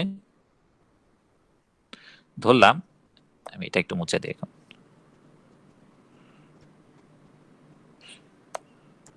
এই দিকে হচ্ছে আমরা ধরলাম হিমোগ্লোবিন যাচ্ছে। আচ্ছা, এইখানে ধরেন এটা হচ্ছে যে আপনার, আমরা ধরি হচ্ছে এটা 50%, 50% হিমোগ্লোবিন আপনার 60-তে স্যাচুরেটেড। এবার তাহলে হচ্ছে যে আমরা এইটা আঁকি, এটা কত, আমরা ধরলাম হচ্ছে 70% স্যাচুরেটেড। এবার আমরা হচ্ছে আঁকি হচ্ছে এইটা, এটা হচ্ছে 90% স্যাচুরেটেড। আচ্ছা, এখন এটাতে আমি আপনাদেরকে কি বুঝাইতে চাচ্ছি, আপনি দেখেন যে আমি প্রথমে কি বললাম, আমি হচ্ছে অক্সিজেন হিমোগ্লোবিন ডিসোসিয়েশন কার্ভ আঁকলাম। অক্সিজেন হিমোগ্লোবিন ডিসোসিয়েশন কার্ভ আঁকার সময় আমি বললাম যে আমার এক্স অ্যাক্সিস বরাবর কি আছে, পার্শিয়াল প্রেসার অফ অক্সিজেন আছে, ওয়াই অ্যাক্সিস বরাবর কি আছে, হিমোগ্লোবিনের পার্সেন্ট স্যাচুরেশন আছে। আর আমি টোটাল তিনটা কার্ভ আঁকলাম। একটা কার্ভ হচ্ছে নর্মাল, এটা হচ্ছে স্বাভাবিক মানুষের কার্ভ। একটা কার্ভ হচ্ছে কি রাইট শিফট করে গেছে, আর একটা কার্ভ হচ্ছে লেফট শিফটে আছে। এখন এইটা বেসিক্যালি বলতে কি বোঝায়, রাইট শিফট বলতে বেসিক্যালি কি বোঝায়, লেফট শিফট বলতে বেসিক্যালি কি বোঝায়, এটা বোঝানোর জন্য আমি এই ছবিটা আঁকছি। এখন আপনি দেখেন যে একই পরিমাণে একটা same partial pressure of oxygen আপনার পেশেন্টের, সেটা হচ্ছে 60%। এই সেম, হ্যালো, জি কারো মাইক মনে হয় অন, আমি আপনাদের সবার কোশ্চেন শুনবো। হ্যাঁ, আমি হচ্ছে আগে এটা আমার মতো করে বলি, আপনারা একটু দেখেন যে পার্শিয়াল প্রেসার অফ অক্সিজেন কত, এখানে দেখতে পাচ্ছেন যে হচ্ছে যে আপনাদের 60%। 60% পার্শিয়াল প্রেসার অফ অক্সিজেনে আপনি দেখছেন যে যেই গ্রাফটা রাইট শিফট করে আছে, যেই কার্ভটা, তার ক্ষেত্রে পার্সেন্ট স্যাচুরেশন অফ হিমোগ্লোবিন কত, 50%। যেটা নর্মাল, সেই একই পার্শিয়াল প্রেসার অফ অক্সিজেনে কত, 70%। যেটা হচ্ছে লেফট শিফট করছে, তার পার্শিয়াল স্যাচুরেশন অফ অক্সিজেন কত, 90%। তাহলে আমি কি বলতে পারি যে হচ্ছে যে আমাদের রাইটের যে অক্সিজেনের প্রতি অ্যাফিনিটি, সেটা নর্মালের থেকে কম, আবার নর্মালের যে অক্সিজেনের প্রতি অ্যাফিনিটি, সেটা লেফটের থেকে কম। এটাকে আমি বলতে পারি? জি ভাই। এটা তো ক্লিয়ার, তাই না? কারণ আপনি দেখেন যে একই পরিমাণ অক্সিজেন আপনাকে বাইরে রাখা হয়েছে, বাট আপনার রাইট শিফট যারা করছে তাদের ক্ষেত্রে স্যাচুরেশন কিন্তু কম। নর্মাল, এটা তো নর্মাল, লেফটের কিন্তু কিন্তু স্যাচুরেশন বেশি। তার মানে আমরা বলতে পারি যে রাইট শিফট যাই হয়েছে, এই ক্ষেত্রে কি হয়েছে, অক্সিজেনের প্রতি অ্যাফিনিটি কম। নর্মালের ক্ষেত্রে তো নর্মাল, লেফটের ক্ষেত্রে অক্সিজেনের প্রতি অ্যাফিনিটি বেশি। এখন আমাদেরকে জানতে হবে যে কোন কোন কন্ডিশনে আপনার অক্সিজেনের প্রতি অ্যাফিনিটি কমে, কোন কোন কন্ডিশনে অক্সিজেনের প্রতি অ্যাফিনিটি বাড়ে। তাইলে আমরা বুঝতে পারবো যে কোন কন্ডিশনে অক্সিজেন হিমোগ্লোবিন ডিসোসিয়েশন কার্ভটা রাইট শিফট করবে, কোন কন্ডিশনে অক্সিজেন হিমোগ্লোবিন ডিসোসিয়েশন কার্ভটা লেফট শিফট করবে। এই পর্যন্ত তো আমরা ক্লিয়ার নাকি? জি ভাই। কারো কোনো কনফিউশন নাই তো? আমরা এখানে একটু জায়গা নেই, হ্যাঁ। আচ্ছা, এখানে হচ্ছে যে কি একটা কিন্তু হচ্ছে আপনারা জানেন যে হচ্ছে যে এখানে বেসিক্যালি হচ্ছে যে একটা মেনোমিক্স আছে। মেনোমিক্সটাকে কি বলে? ক্যাডেট ফেসেস রাইট, তাই না? এটাকে বলে হচ্ছে যে ক্যাডেট ফেসেস রাইট। আমি পুরাটা লিখলাম না। অর্থাৎ এই ক্যাডেট যারা, এরা যদি থাকে তাহলে কি হবে? আমার অক্সিজেনের প্রতি অ্যাফিনিটি কমে যাবে এবং আমাদের অক্সিজেন হিমোগ্লোবিন ডিসোসিয়েশন কার্ভটা রাইটে শিফট করবে। এখন ক্যাডেটের মধ্যে কি কি আছে? ক্যাডেটের সি বলতে বোঝায় হচ্ছে কার্বন ডাইঅক্সাইড, এ বলতে বোঝায় হচ্ছে অ্যাসিডোসিস, অ্যালকালোসিস না কিন্তু, আবার মাথায় রেখেন, হ্যাঁ। আর ডি বলতে হচ্ছে কি 2,3 ডিপিজি, ই বলতে কি এক্সারসাইজ, আর টি বলতে কি বোঝায়? টি বলতে বোঝায় হচ্ছে টেম্পারেচার। তাহলে এই কন্ডিশনগুলি যদি বাড়ে তাহলে কি হবে? আপনার অক্সিজেন হিমোগ্লোবিন ডিসোসিয়েশন কার্ভটা রাইটে শিফট করবে। তার মানে কি আপনার হিমোগ্লোবিনের এবং অক্সিজেনের যে অ্যাফিনিটি ছিল সেটা কমে যাবে। এখন এখানে কি হয় দেখেন, এগুলো কিন্তু প্রত্যেকটা ইন্টারকানেক্টেড। আপনার বডিতে যদি কার্বন ডাইঅক্সাইড বেশি হয়ে যায় তার মানে কি হবে? কার্বন ডাইঅক্সাইড বেশি হওয়া মানে কি? পানির সাথে মিলে কার্বনিক অ্যাসিড বেশি তৈরি করা, তাই না? তার মানে হচ্ছে অ্যাসিডোসিস হবে। তাহলে কার্বন ডাইঅক্সাইড বেশি হলে অ্যাসিডোসিস হবে। অ্যাসিডোসিস যদি বেশি হয় তাহলে কি হচ্ছে? আপনার কিন্তু কার্ভটা রাইটে শিফট করছে, অর্থাৎ অক্সিজেনের প্রতি হিমোগ্লোবিনের কিন্তু কনসেন্ট্রেশন কমে যাচ্ছে। আরেকটা আইডিয়া আপনার সবসময় মাথায় রাখতে হবে, সেটা কি? যে কন্ডিশনে 2,3 ডিপিজি বেড়ে যাবে সেই কন্ডিশনেই কিন্তু হচ্ছে যে আপনার অক্সিজেন হিমোগ্লোবিন ডিসোসিয়েশন কার্ভটা রাইটে শিফট করবে, অর্থাৎ অক্সিজেনের প্রতি হিমোগ্লোবিনের অ্যাফিনিটি কমে যাবে। আচ্ছা, এখন এক্সারসাইজ করলে কি হয় দেখেন, এক্সারসাইজ করলে কিন্তু বডিতে টেম্পারেচার তৈরি হয়, তাই না? টেম্পারেচার তৈরি হলে কি হয়? আবার এক্সারসাইজে কি হয়? অতিরিক্ত কিন্তু আপনার কার্বন ডাইঅক্সাইড কিন্তু তৈরি হচ্ছে। তো কার্বন ডাইঅক্সাইড যদি অতিরিক্ত তৈরি হয় তাহলে কি হবে? আলটিমেটলি কিন্তু এই যে আপনার অ্যাসিডোসিসই হচ্ছে, এই আপনার কার্বন ডাইঅক্সাইড কিন্তু বেড়ে যাচ্ছে, ফলে কিন্তু রাইটে শিফট করবে। আবার টেম্পারেচার যদি বেশি হয় তাহলে কি হবে? টেম্পারেচার বাড়লে কিন্তু হচ্ছে আপনার এনজাইম অ্যাক্টিভিটি বেড়ে যায়, ফলে আপনার কি হবে? মেটাবলিজম কিন্তু বেড়ে যাবে।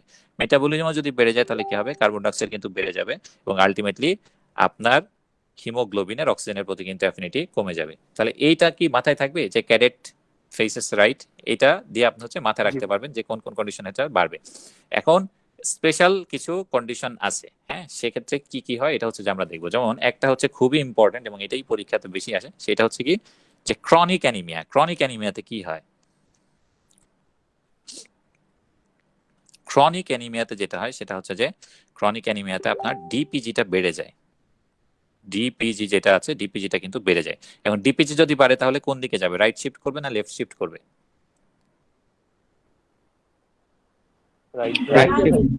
রাইট শিফট করবে। Very good. তাহলে হচ্ছে যে ডিপিজি যদি বেড়ে যায় তাহলে হচ্ছে রাইট শিফট করবে। তাহলে আমরা বলতে পারি যে ক্রনিক অ্যানিমিয়াতে কি হয়?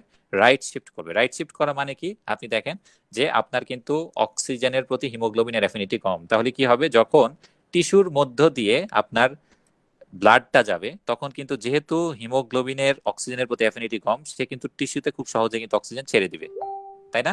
দেখছেন এটা কি সুন্দর আছে একটা মানে কম্পেনসেটরি মেকানিজম। আপনি যেহেতু অ্যানিমিক তার মানে কি আপনার কিন্তু অলরেডি অক্সিজেন কিন্তু এখন কম, সুতরাং আপনার টিস্যুতে তো বেশি বেশি অক্সিজেন ছাড়তে হবে। তো এই জন্য সে কি করবে দেখেন যে এইরকম একটা ঘটনা ঘটছে, ডিপিজি বেড়ে যাওয়ার কারণে ও খুব কুইকলি কিন্তু অক্সিজেন হচ্ছে এখানে ছেড়ে দিচ্ছে। তো এইটা হচ্ছে একটা ইম্পর্টেন্ট আইডিয়া। আরেকটা জরুরি জিনিস সেটা হচ্ছে ওল্ড ব্লাড। ওল্ড ব্লাডের ক্ষেত্রে কি হয়? ওল্ড ব্লাডের ক্ষেত্রে ডিপিজি হচ্ছে কমে যাবে। এটা হচ্ছে একটা ইম্পর্টেন্ট জিনিস, হ্যাঁ। ওল্ড ব্লাড যদি হয় তাহলে কি হবে? ডিপিজি হচ্ছে আপনার কমে যাচ্ছে। ডিপিজি যদি কমে যায় তাহলে কি হবে? ফ্যাক্ট শিফট করবে কোন দিকে? লেফটে না রাইটে? লেফটে চলে যাবে। লেফটে চলে যাওয়া মানে কি? লেফটে চলে যাওয়া মানে হচ্ছে যে অক্সিজেনের প্রতি তার অ্যাফিনিটি বেশি, তাই না? তার মানে সে অক্সিজেনকে সহজে ছাড়তে চাইবে না, তার মধ্যে রেখে দিতে চাইবে। এই হচ্ছে মোটামুটি আমাদের হচ্ছে অক্সিজেন হিমোগ্লোবিন ডিসোসিয়েশন কার্ভ। এবার হচ্ছে যে আপনাদেরকে আমি খুব সুন্দর একটা জিনিস বোঝাবো, সেটা হচ্ছে যে বোর ইফেক্ট আর হ্যালডেন ইফেক্ট। পড়ছেন না ইয়েতে আপনার হচ্ছে যে ফিজিওলজিতে? রাইটে গেলে হ্যাঁ, না এটা আসলে কি আপনার এমআরসিএস এর এক্সপ্লেনেশনে যেটা দেয়া আছে এটা আসলে এক্স্যাক্টলি বোর ইফেক্ট আর হ্যালডেন ইফেক্ট না, হ্যাঁ। বোর ইফেক্ট আর হ্যালডেন ইফেক্ট আসলে খুব চমৎকার একটা জিনিস, হ্যাঁ। প্রথমে আমরা হচ্ছে বোর ইফেক্টটা পড়ি। আমি অরিজিনাল আইডিয়াটাই বুঝাইতেছি আপনাদেরকে। হ্যাঁ, এটা হচ্ছে যে আপনারা যদি কেউ পরীক্ষা দিয়ে থাকেন এফসিপিএস, সেক্ষেত্রে আপনাদের হেল্প হবে। Bohr effect. আচ্ছা, এখানে আমাদের জন্য দুইটা জিনিস লাগবে। একটা হচ্ছে যে প্রথম হচ্ছে আমাদের একটা অ্যালভিওলাসের ছবি আঁকতে হবে। আচ্ছা, এটা হচ্ছে ব্লাড ভেসেল, এটা হচ্ছে ভেসেল, আর এটা হচ্ছে অ্যালভিওলাস। আচ্ছা, আর আরেকটা কি আঁকতে হবে আমাদের হচ্ছে যে এটা হচ্ছে যে ব্লাড ভেসেল, আর কি আঁকতে হবে, একটা হচ্ছে আমাদের টিস্যু আঁকতে হবে। এটা হচ্ছে টিস্যুর সেল, টিস্যু। আচ্ছা, এখন আপনি একটু ঠান্ডা মাথায় চিন্তা করে দেখবেন। হ্যাঁ, আচ্ছা, যখন বোর ইফেক্টটা বেসিক্যালি কি হয়, আমি বোর ইফেক্টটা কি এটা আমরা পরে বলবো, আগে লাংসে কি হচ্ছে আর টিস্যুতে কি হচ্ছে সেটা আমরা একটু দেখে নিই। এটা হচ্ছে লাংস আর এটা হচ্ছে টিস্যু। আচ্ছা, এখন দেখেন আপনি যে আপনার লাংসে এইখানে কি, এটা হচ্ছে অ্যালভিওলাস, তাই না? আপনি নিঃশ্বাস নিচ্ছেন, নিঃশ্বাস নিলে কি হবে, এইখানকার এখানে কি কার্বন ডাইঅক্সাইডের পরিমাণ কম থাকবে না? রেগুলার তো নিঃশ্বাস নিচ্ছেন, তাই না? আর এইখানে যেহেতু আপনার ব্লাড নতুন আসছে, এগুলি এখন পিউরিফাই হবে, তো এইখানকার ব্লাডে কি কার্বন ডাইঅক্সাইডের পরিমাণ বেশি না? এটুকু তো ক্লিয়ার?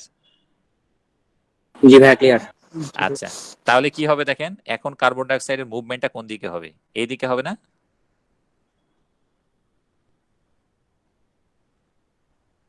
ক্লিয়ার তো এইটুক? তাহলে দেখেন আপনি যে আপনার যে ব্লাড লাংসে কি হচ্ছে, দেখেন যে আপনার ব্লাডের যে কার্বন ডাইঅক্সাইড গুলি ছিল সেগুলি এখন কি হচ্ছে, সব চলে আসতেছে কোথায়? অ্যালভিওলাসে, তাই না? তাহলে এখন কি হচ্ছে দেখেন যে এইখানকার যে হিমোগ্লোবিন গুলি আছে তাদের ক্ষেত্রে আপনি চিন্তা করে দেখেন একটা কি পড়ছেন, যে কার্বন ডাইঅক্সাইড যদি থাকে তাহলে কি আপনার যে কার্ভটা সেটা রাইটে শিফট হয়, তাই না? রাইটে শিফট হওয়া মানে কি, যে আপনার অক্সিজেনের প্রতি অ্যাফিনিটি কম, বা যখন কার্বন ডাইঅক্সাইড কমে যাবে তখন কি আপনি কিন্তু ফ্যাক্টরটা শিফট হচ্ছে লেফটে, তাই না? লেফটে শিফট হওয়া মানে কি আপনার কিন্তু এখন অক্সিজেনের প্রতি অ্যাফিনিটি বেশি। তাহলে দেখুন লাংসে বেসিক্যালি কি হচ্ছে, যেহেতু কার্বন ডাইঅক্সাইড সব চলে যাচ্ছে, ফলে এইখানকার যে হিমোগ্লোবিন গুলি আছে এগুলির কিন্তু অ্যাফিনিটি বেড়ে গেল, ফলে কিন্তু এখন অনেক বেশি কুইকলি কিন্তু অক্সিজেন হচ্ছে এই সেলের মধ্যে চলে যাবে। খেয়াল করে দেখছেন মানে কি অদ্ভুত একটা সুন্দর মেকানিজম, যে এইখানে কার্বন ডাইঅক্সাইডটা যেহেতু বারবার চলে যাচ্ছে, ফলে আলটিমেটলি লাংসের মেইন কাজ কি, আপনার ব্লাডকে অক্সিজেনেট করা, সেই ঘটনাটাই কিন্তু হচ্ছে। যেহেতু এখন এইখানে ফ্যাক্টরটা লেফটে শিফট করে গেছে কার্ভটা, সুতরাং কিন্তু আপনার এখানকার অক্সিজেন কিন্তু কনসেন্ট্রেশন কিন্তু বেড়ে যাবে, স্যাচুরেশন কিন্তু বেড়ে যাবে। এটা কি ক্লিয়ার এখন পর্যন্ত?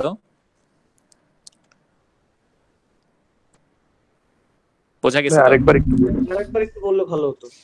আচ্ছা, আপনি এখানে খেয়াল করে দেখেন কি হলো, যে আমরা কি পড়ে আসছি, যে যদি কার্বন ডাইঅক্সাইডের পরিমাণ বেশি হয় তাহলে কি হয়, কার্ভ কোন দিকে যাবে, রাইটে যাবে না লেফটে যাবে? কার্বন ডাইঅক্সাইডের পরিমাণ যদি বাড়ে তাহলে রাইটে যাবে, তাই না? তার মানে কি অক্সিজেনের প্রতি অ্যাফিনিটি কমবে, ঠিক কি না? আচ্ছা, আর যদি হচ্ছে যে কার্বন ডাইঅক্সাইডের পরিমাণ কমে তাহলে কি হবে, ফ্যাক্টর কার্ভ কোন দিকে যাবে, লেফটে যাবে না রাইটে যাবে? লেফটে। লেফটে যাবে। লেফটে যাওয়া মানে কি অক্সিজেনের প্রতি অ্যাফিনিটি বেড়ে যাওয়া, তাই না? জি অক্সিজেনের উপরে অ্যাফিনিটি বাড়া। হ্যাঁ, আচ্ছা, তাহলে আপনার সারা বডি থেকে ব্লাড হচ্ছে লাংসে আসছে, এখানে কার্বন ডাইঅক্সাইডের কনসেন্ট্রেশন অনেক বেশি না? আর আপনি এখানে ফ্রেশ এয়ার নিছেন, এখানে কার্বন ডাইঅক্সাইডের পরিমাণ কম না? তাহলে কি হবে, আপনার কার্বন ডাইঅক্সাইড গুলো সব এখানে চলে আসবে না? ফলে কি হবে, আপনার ব্লাডের কার্বন ডাইঅক্সাইডের পরিমাণ তো কমে গেল। তাহলে ব্লাডে যদি কার্বন ডাইঅক্সাইডের পরিমাণ কমে যায় তাহলে আপনার হিমোগ্লোবিন গুলি এখন অক্সিজেনের প্রতি অ্যাফিনিটি বেড়ে যাবে না? হ্যাঁ জি বোঝা ভাইয়া। গেছে? বোঝা গেছে? দেখেন যে এই যে ফ্যাক্টর লেফট এন্ড রাইট শিফটের কারণে এটা কত ভালো একটা মেকানিজম হচ্ছে। আপনি চিন্তা করে দেখেন যে আপনার লাংসের মেইন কাজ কি, আপনার লাংসের মেইন কাজ কিন্তু হচ্ছে যে আপনার যে অক্সিজেন যেটা আছে সেটা যাতে অক্সিজেনেশনটা ভালো হয়। তো এখানে যে কি হচ্ছে, কার্বন ডাইঅক্সাইডটা যেহেতু ডিফিউজ আউট হয়ে যাচ্ছে, ফলে কিন্তু আপনার হিমোগ্লোবিন আর অক্সিজেনের প্রতি অ্যাফিনিটি কিন্তু বেড়ে যাচ্ছে, ফলে এই জায়গাটাতে অক্সিজেনেশনটা কিন্তু ভালো হচ্ছে। আবার টিস্যুতে দেখেন চিন্তা করে উল্টা হচ্ছে, টিস্যুতে কি হয়েছে, মেটাবলিজম হয়েছে না? বোঝা গেছে? দেখেন টিস্যুতে কিন্তু মেটাবলিজম হচ্ছে, কার্বন ডাইঅক্সাইড বেড়ে গেছে, তাই না? আর এখন আপনার কি, আপনার কিন্তু ফ্রেশ ব্লাড এসে এখানে হাজির হয়েছে, তাই না? অক্সিজেনেটেড ব্লাড এখানে এসে হাজির হয়েছে, এই যে হিমোগ্লোবিন সহ। এখন এই ব্লাডে তো আবার হচ্ছে কার্বন ডাইঅক্সাইডের পরিমাণ কম, ফলে আলটিমেটলি কি হবে দেখেন, কার্বন ডাইঅক্সাইডটা ডিফিউজ করে এখানে চলে আসবে না? এখন যখন এইখানে চলে আসছে তখন কি, এখন কিন্তু এর কার্ভটা কিন্তু শিফট হয়ে গেল রাইটে, ফলে কি হচ্ছে দেখেন, এখানে তো এখন কার্বন ডাইঅক্সাইড যেহেতু ডিফিউজ হয়ে চলে আসছে, তার মানে এই যে হিমোগ্লোবিন এটা কিন্তু অক্সিজেনের প্রতি অ্যাফিনিটিটা কমে যাবে। অক্সিজেনের প্রতি অ্যাফিনিটি কমে গেলে কি হবে, সে সব অক্সিজেন ছেড়ে দিয়ে আলটিমেটলি কোথায় পাঠিয়ে দিবে, টিস্যুতে পাঠিয়ে দিবে। ফলে দেখেন যে বোর ইফেক্ট দিয়ে কিন্তু যেই জায়গাতে যা দরকার সেটাই হচ্ছে। আপনার টিস্যু লেভেলে কি দরকার, অক্সিজেন টিস্যুতে যাওয়া দরকার বেশি, সেটা কিন্তু এখানে তাই হচ্ছে।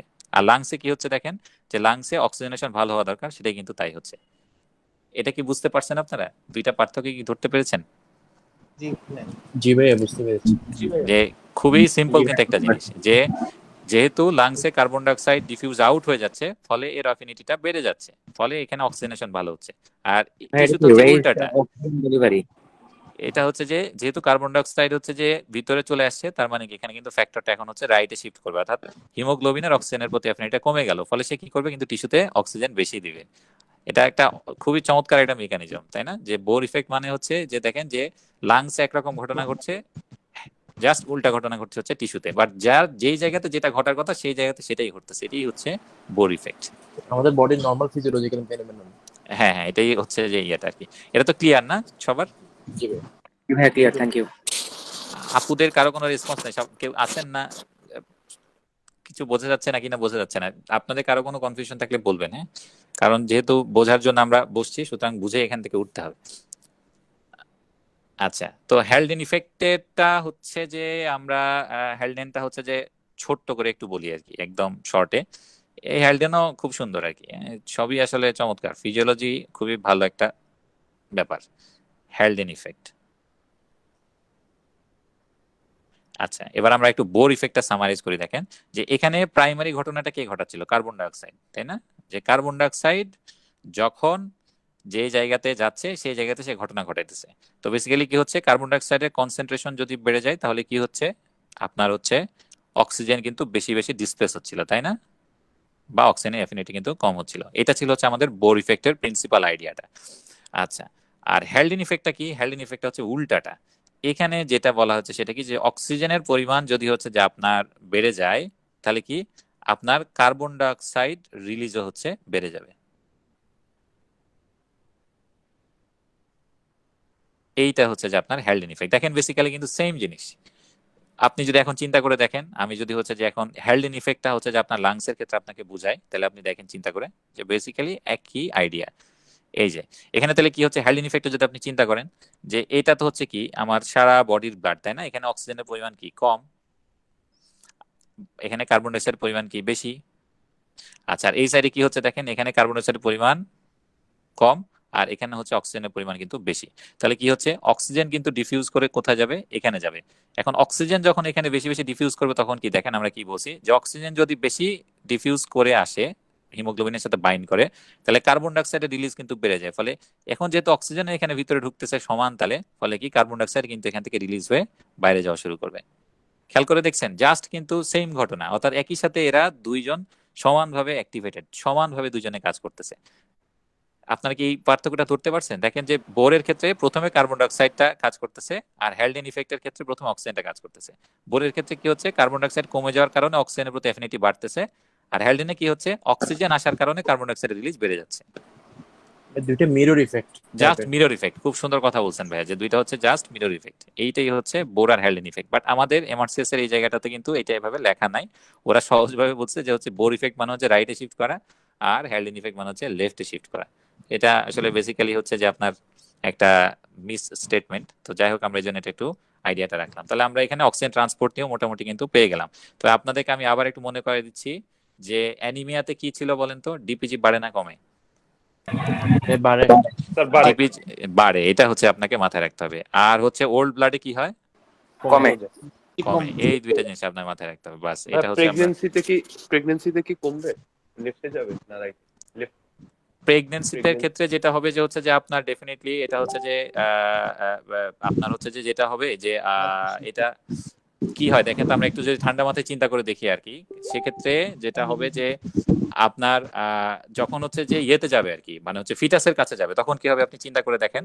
ফিটাসের কাছে যখন, যেমন ফিটাসের কার্বন ডাইঅক্সাইড কিন্তু আপনার মার ব্লাডে আসতেছে, তাই না? ম্যাটারনাল সাইনোসয়েড ব্লাডে, ঠিক কিনা? ফিটাসে যখন যাচ্ছে তখন মার ব্লাডে বাচ্চার সব কার্বন ডাইঅক্সাইড চলে আসতেছে। তার মানে সেক্ষেত্রে তখন কি হবে আপনি চিন্তা করেন, ওই জায়গাতে যেটা হবে সেটা হচ্ছে কার্বন ডাইঅক্সাইডের কনসেন্ট্রেশন বেড়ে গেল, তার মানে এটা হচ্ছে রাইটে শিফট করবে। কারণ আপনার তো ফিটাসকে হচ্ছে যে বেশি বেশি অক্সিজেন পাঠাইতে হবে, এটা তো আপনার মেইন কাজ, তাই না? সুতরাং হচ্ছে এটা তখন সেক্ষেত্রে রাইটে শিফট করবে। তো আপনারা সবাই বুঝে গেছেন মোটামুটি। তাহলে হচ্ছে যে আমরা এরপরে হচ্ছে যে আমরা একটু কোশ্চেন দেখি এখানে।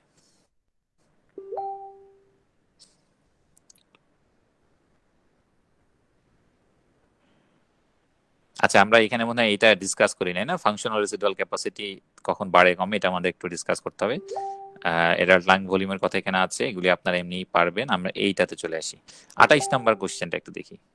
দেখেন যে oxygen hemoglobin dissociation curve is shifted to the right in which of the following scenario, কোনটাতে রাইটে শিফট করবে?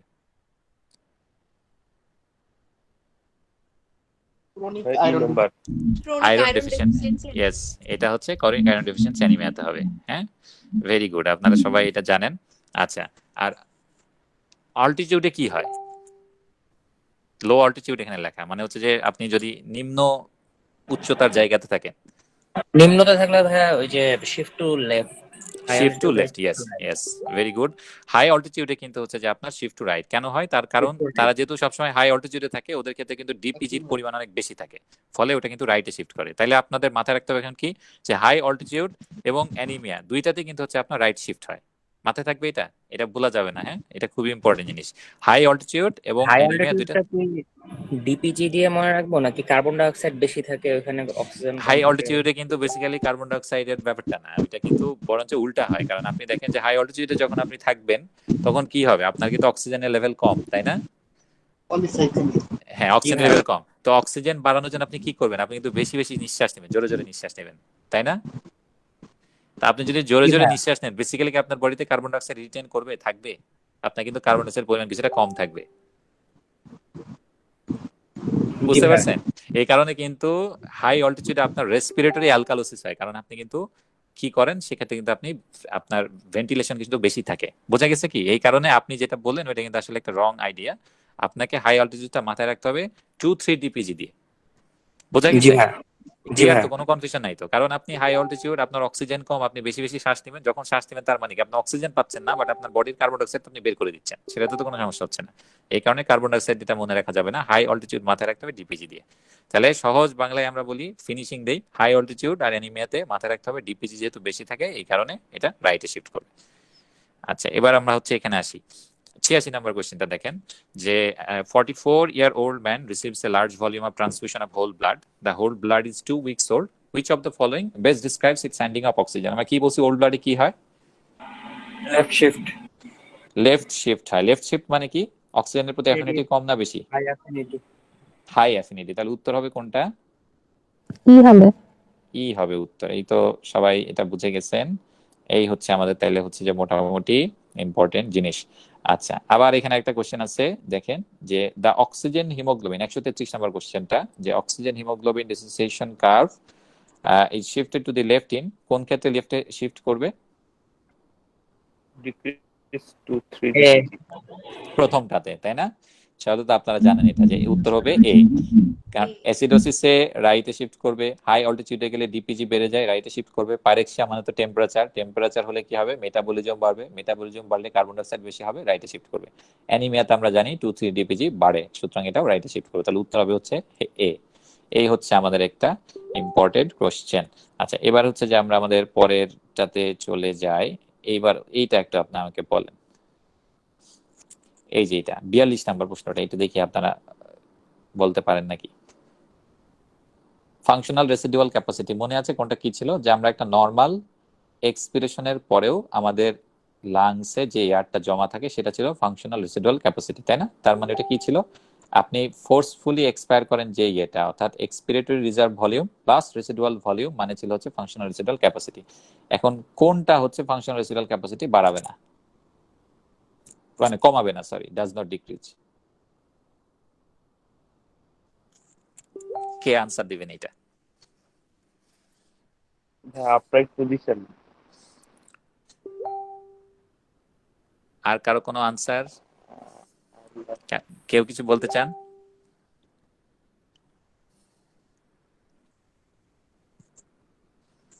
সবাই বুঝছেন তো এটা, তাই না? উত্তর কিন্তু আপরাইট পজিশন। এটা নিয়ে কি কারো কোনো কনফিউশন আছে? যদি কারো কোনো কনফিউশন থাকে তাহলে আমি এটা ডিসকাস করবো, নাহলে আমি ধরে নিব আপনার এটা বুঝতে পেরেছেন। উত্তর হচ্ছে কিন্তু আপরাইট পজিশন।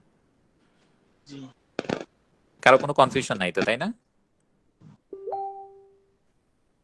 আচ্ছা, ঠিক আছে, তাহলে আমি এটা নিয়ে আর ডিসকাস করলাম না। মাসল রিল্যাক্সেন্টে কেন হচ্ছে ফাংশনাল রেসিডুয়াল ক্যাপাসিটি কমে না? ফাংশনাল রেসিডুয়াল ক্যাপাসিটি কি হয় আর কি মাসল রিল্যাক্সেন্ট যদি দেন তাহলে? কমে যাবার কথা তো। মাসল রিল্যাক্সেন্ট দিলে ফাংশনাল রেসিডুয়াল কমপ্লেক্স কি হবে? কমে যাবে। কেন কমবে? কমে যাবে কেন কমবে? ভাই, ওই যে মাসেলের যে রেসপিরেশনের যে ক্যাপাসিটিটা তো কমে যাবে মাসেল রিল্যাক্স হলে। হুম, এটা যেটা হচ্ছে যে আপনি দেখেন দুই দিক থেকে চিন্তা করতে হবে। একটা হচ্ছে যে ইন্টারকোস্টাল মাসল এবং একটা হচ্ছে ডায়াফ্রাম। ডায়াফ্রাম তো রিল্যাক্সড থাকবে, তাই না? রিল্যাক্স থাকলে ডায়াফ্রাম কি করে? উপরের দিকে উঠে থাকে, কিন্তু সেক্ষেত্রে ভার্টিক্যাল ডায়ামিটার তো কমে যাচ্ছে। ভার্টিক্যাল ডায়ামিটার যদি কমে যায় লাংসের, তাহলে কি হবে দেখেন? লাংস তো এক্সপ্যান্ড করা জায়গা কম পাবে, তার মানে তার ফাংশনাল রেসিডুয়াল ক্যাপাসিটি কিন্তু কমে যাবে। অবেসিটির ক্ষেত্রেও সেম, আপনারা জানেন যে হচ্ছে যে যেহেতু ভুঁড়ি আছে, সুতরাং হচ্ছে ইন্ট্রাঅ্যাবডোমিনাল প্রেসার, হ্যাঁ ডায়াফ্রাম উপরে। ল্যাপারোস্কোপিক সার্জারির ক্ষেত্রেও তাই। আমরা কি করছি ওখানে? তো আমরা আর্টিফিশিয়ালি প্রেসার বাড়াইতেছি। তাহলে আপনারা এটা, হ্যাঁ ইয়েস, তাহলে আপনারা সবাই এটা জানেন। তাহলে আমরা এইটুকু হচ্ছে বুঝে গেছি। এবার হচ্ছে আমরা যাই হচ্ছে এরপরে আমরা কি পড়বো? আমরা এরপরে আসি হচ্ছে যে আরেকটা টপিক, সেটা হচ্ছে control of ventilation.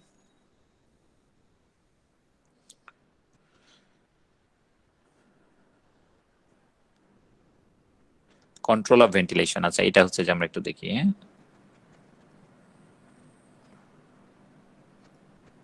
Control of ventilation, ওকে। এটা হচ্ছে আমরা ভালো করে আজকে বুঝবো। হ্যাঁ, আচ্ছা, এটা হচ্ছে কন্ট্রোল অফ ভেন্টিলেশনের জন্য যেটা, সেটা হচ্ছে কি যে এটা হচ্ছে বেসিক্যালি আমাদের দুই জায়গা থেকে কন্ট্রোল হয়। হ্যাঁ, একটা হচ্ছে সেন্ট্রাল কন্ট্রোল এবং আরেকটা কিন্তু পেরিফেরাল কন্ট্রোল। এটা হচ্ছে আপনারা প্রথমে মাথায় নিবেন। হ্যাঁ, সেন্ট্রাল কন্ট্রোলটা বেসিক্যালি কোথায় থাকে? এটা থাকে হচ্ছে যে পন্স, মেডুলা অবলঙ্গাটা, এই দুই জায়গাতে থাকে। হ্যাঁ, আর পেরিফেরাল কন্ট্রোল কোথায় থাকে? এটা হচ্ছে ক্যারোটিড এবং অ্যাওরটিক আর্চে যে রিসেপ্টর গুলি থাকে, সেখানে কিন্তু এই পেরিফেরাল রিসেপ্টর গুলি থাকে। এবার আমি আপনাদেরকে প্রথমে পুরা কন্ট্রোল অফ ভেন্টিলেশনের মেকানিজমটা একটু বলবো একদম সিম্পল বাংলায়। এটা হচ্ছে যে ধরেন আমাদের পন্স, আর এটা হচ্ছে মেডুলা অবলঙ্গাটা। এটা ধরেন হচ্ছে যে আমাদের এই যে ফোর্থ ভেন্ট্রিকলের যে জায়গাটা। হ্যাঁ, আচ্ছা, এখানে হচ্ছে যে আমাদের জিনিস আছে দুইটা। একটা হচ্ছে ভেন্ট্রাল রেসপিরেটরি গ্রুপ, সামনের দিকে, এটা সামনের দিকে, এটা হচ্ছে পশ্চিম দিক ধরেন। আর এটা হচ্ছে যে ডরসাল রেসপিরেটরি গ্রুপ, ঠিক আছে? আচ্ছা, আর এখানে আরেকটা বস আছে, এটা হচ্ছে আমাদের নিউমোটেক্সিক সেন্টার। আর আরেকজনের একটা আইডিয়া এখানে তারা দিয়ে রাখছে, এটাকে বলি আমরা হচ্ছে যে অ্যাপনিউস্টিক সেন্টার। আচ্ছা, তাহলে টোটাল আমরা এখানে দেখতে পাচ্ছি কি? আমরা দেখতে পাচ্ছি হচ্ছে আমাদের চারটা জায়গা আমরা দেখতে পাচ্ছি। আমরা সেন্ট্রাল কন্ট্রোল নিয়ে কথা বলতেছি। আমরা তাহলে বলবো এটা হচ্ছে যে ভেন্ট্রাল রেসপিরেটরি গ্রুপ। হ্যাঁ, এটা হচ্ছে ডরসাল রেসপিরেটরি সেন্টার। আচ্ছা, আর এটা কি? এটা হচ্ছে নিউমোট্যাক্সিক। হ্যাঁ, নিউমোট্যাক্সিক সেন্টার। এটা হচ্ছে অ্যাপনিউস্টিক সেন্টার। এটা এখানে লিখি অ্যাপনিউস্টিক সেন্টার, অ্যাপনিউস্টিক সেন্টার। আচ্ছা, এখন কি কাজ হয়? একদম শুরুতে আমি যদি হচ্ছে যে আপনাদেরকে একদম জ্ঞানং এর আইডিয়াটা আপনাদেরকে বলি, তাহলে এটা হচ্ছে যে আপনাদের জন্য আরো ভালো হবে মনে হয়। সেটা হচ্ছে যে এই জায়গাতে একটা কমপ্লেক্স থাকে, এটাকে বলা হয় কি? Pre Botzinger complex. হ্যাঁ, প্রি বোর্জিঙ্গার কমপ্লেক্স। এটা বেসিক্যালি কিচ্ছু না, এটা হচ্ছে যে আমাদের হার্টে যেমন এসএ নোড আছে, এই প্রি বোর্জিঙ্গার কমপ্লেক্সটা হচ্ছে আমাদের রেসপিরেশনের এসএ নোড। এখান থেকে কি হয়? এইখান থেকে হচ্ছে আপনার অটো জেনারেশন ইম্পালস তৈরি হয়, অটো ইম্পালস তৈরি হয়। এই ইম্পালস গুলি তারপর কি করে? এখান দিয়ে তারা চলে যায় কোথায়? একটা হচ্ছে ইন্টারকোস্টাল মাসলে এবং ডায়াফ্রামে। ডায়াফ্রামে যাওয়ার পরে তারা কি করে? তারা হচ্ছে যে ইন্সপিরেশনটা ইনিশিয়েট করে।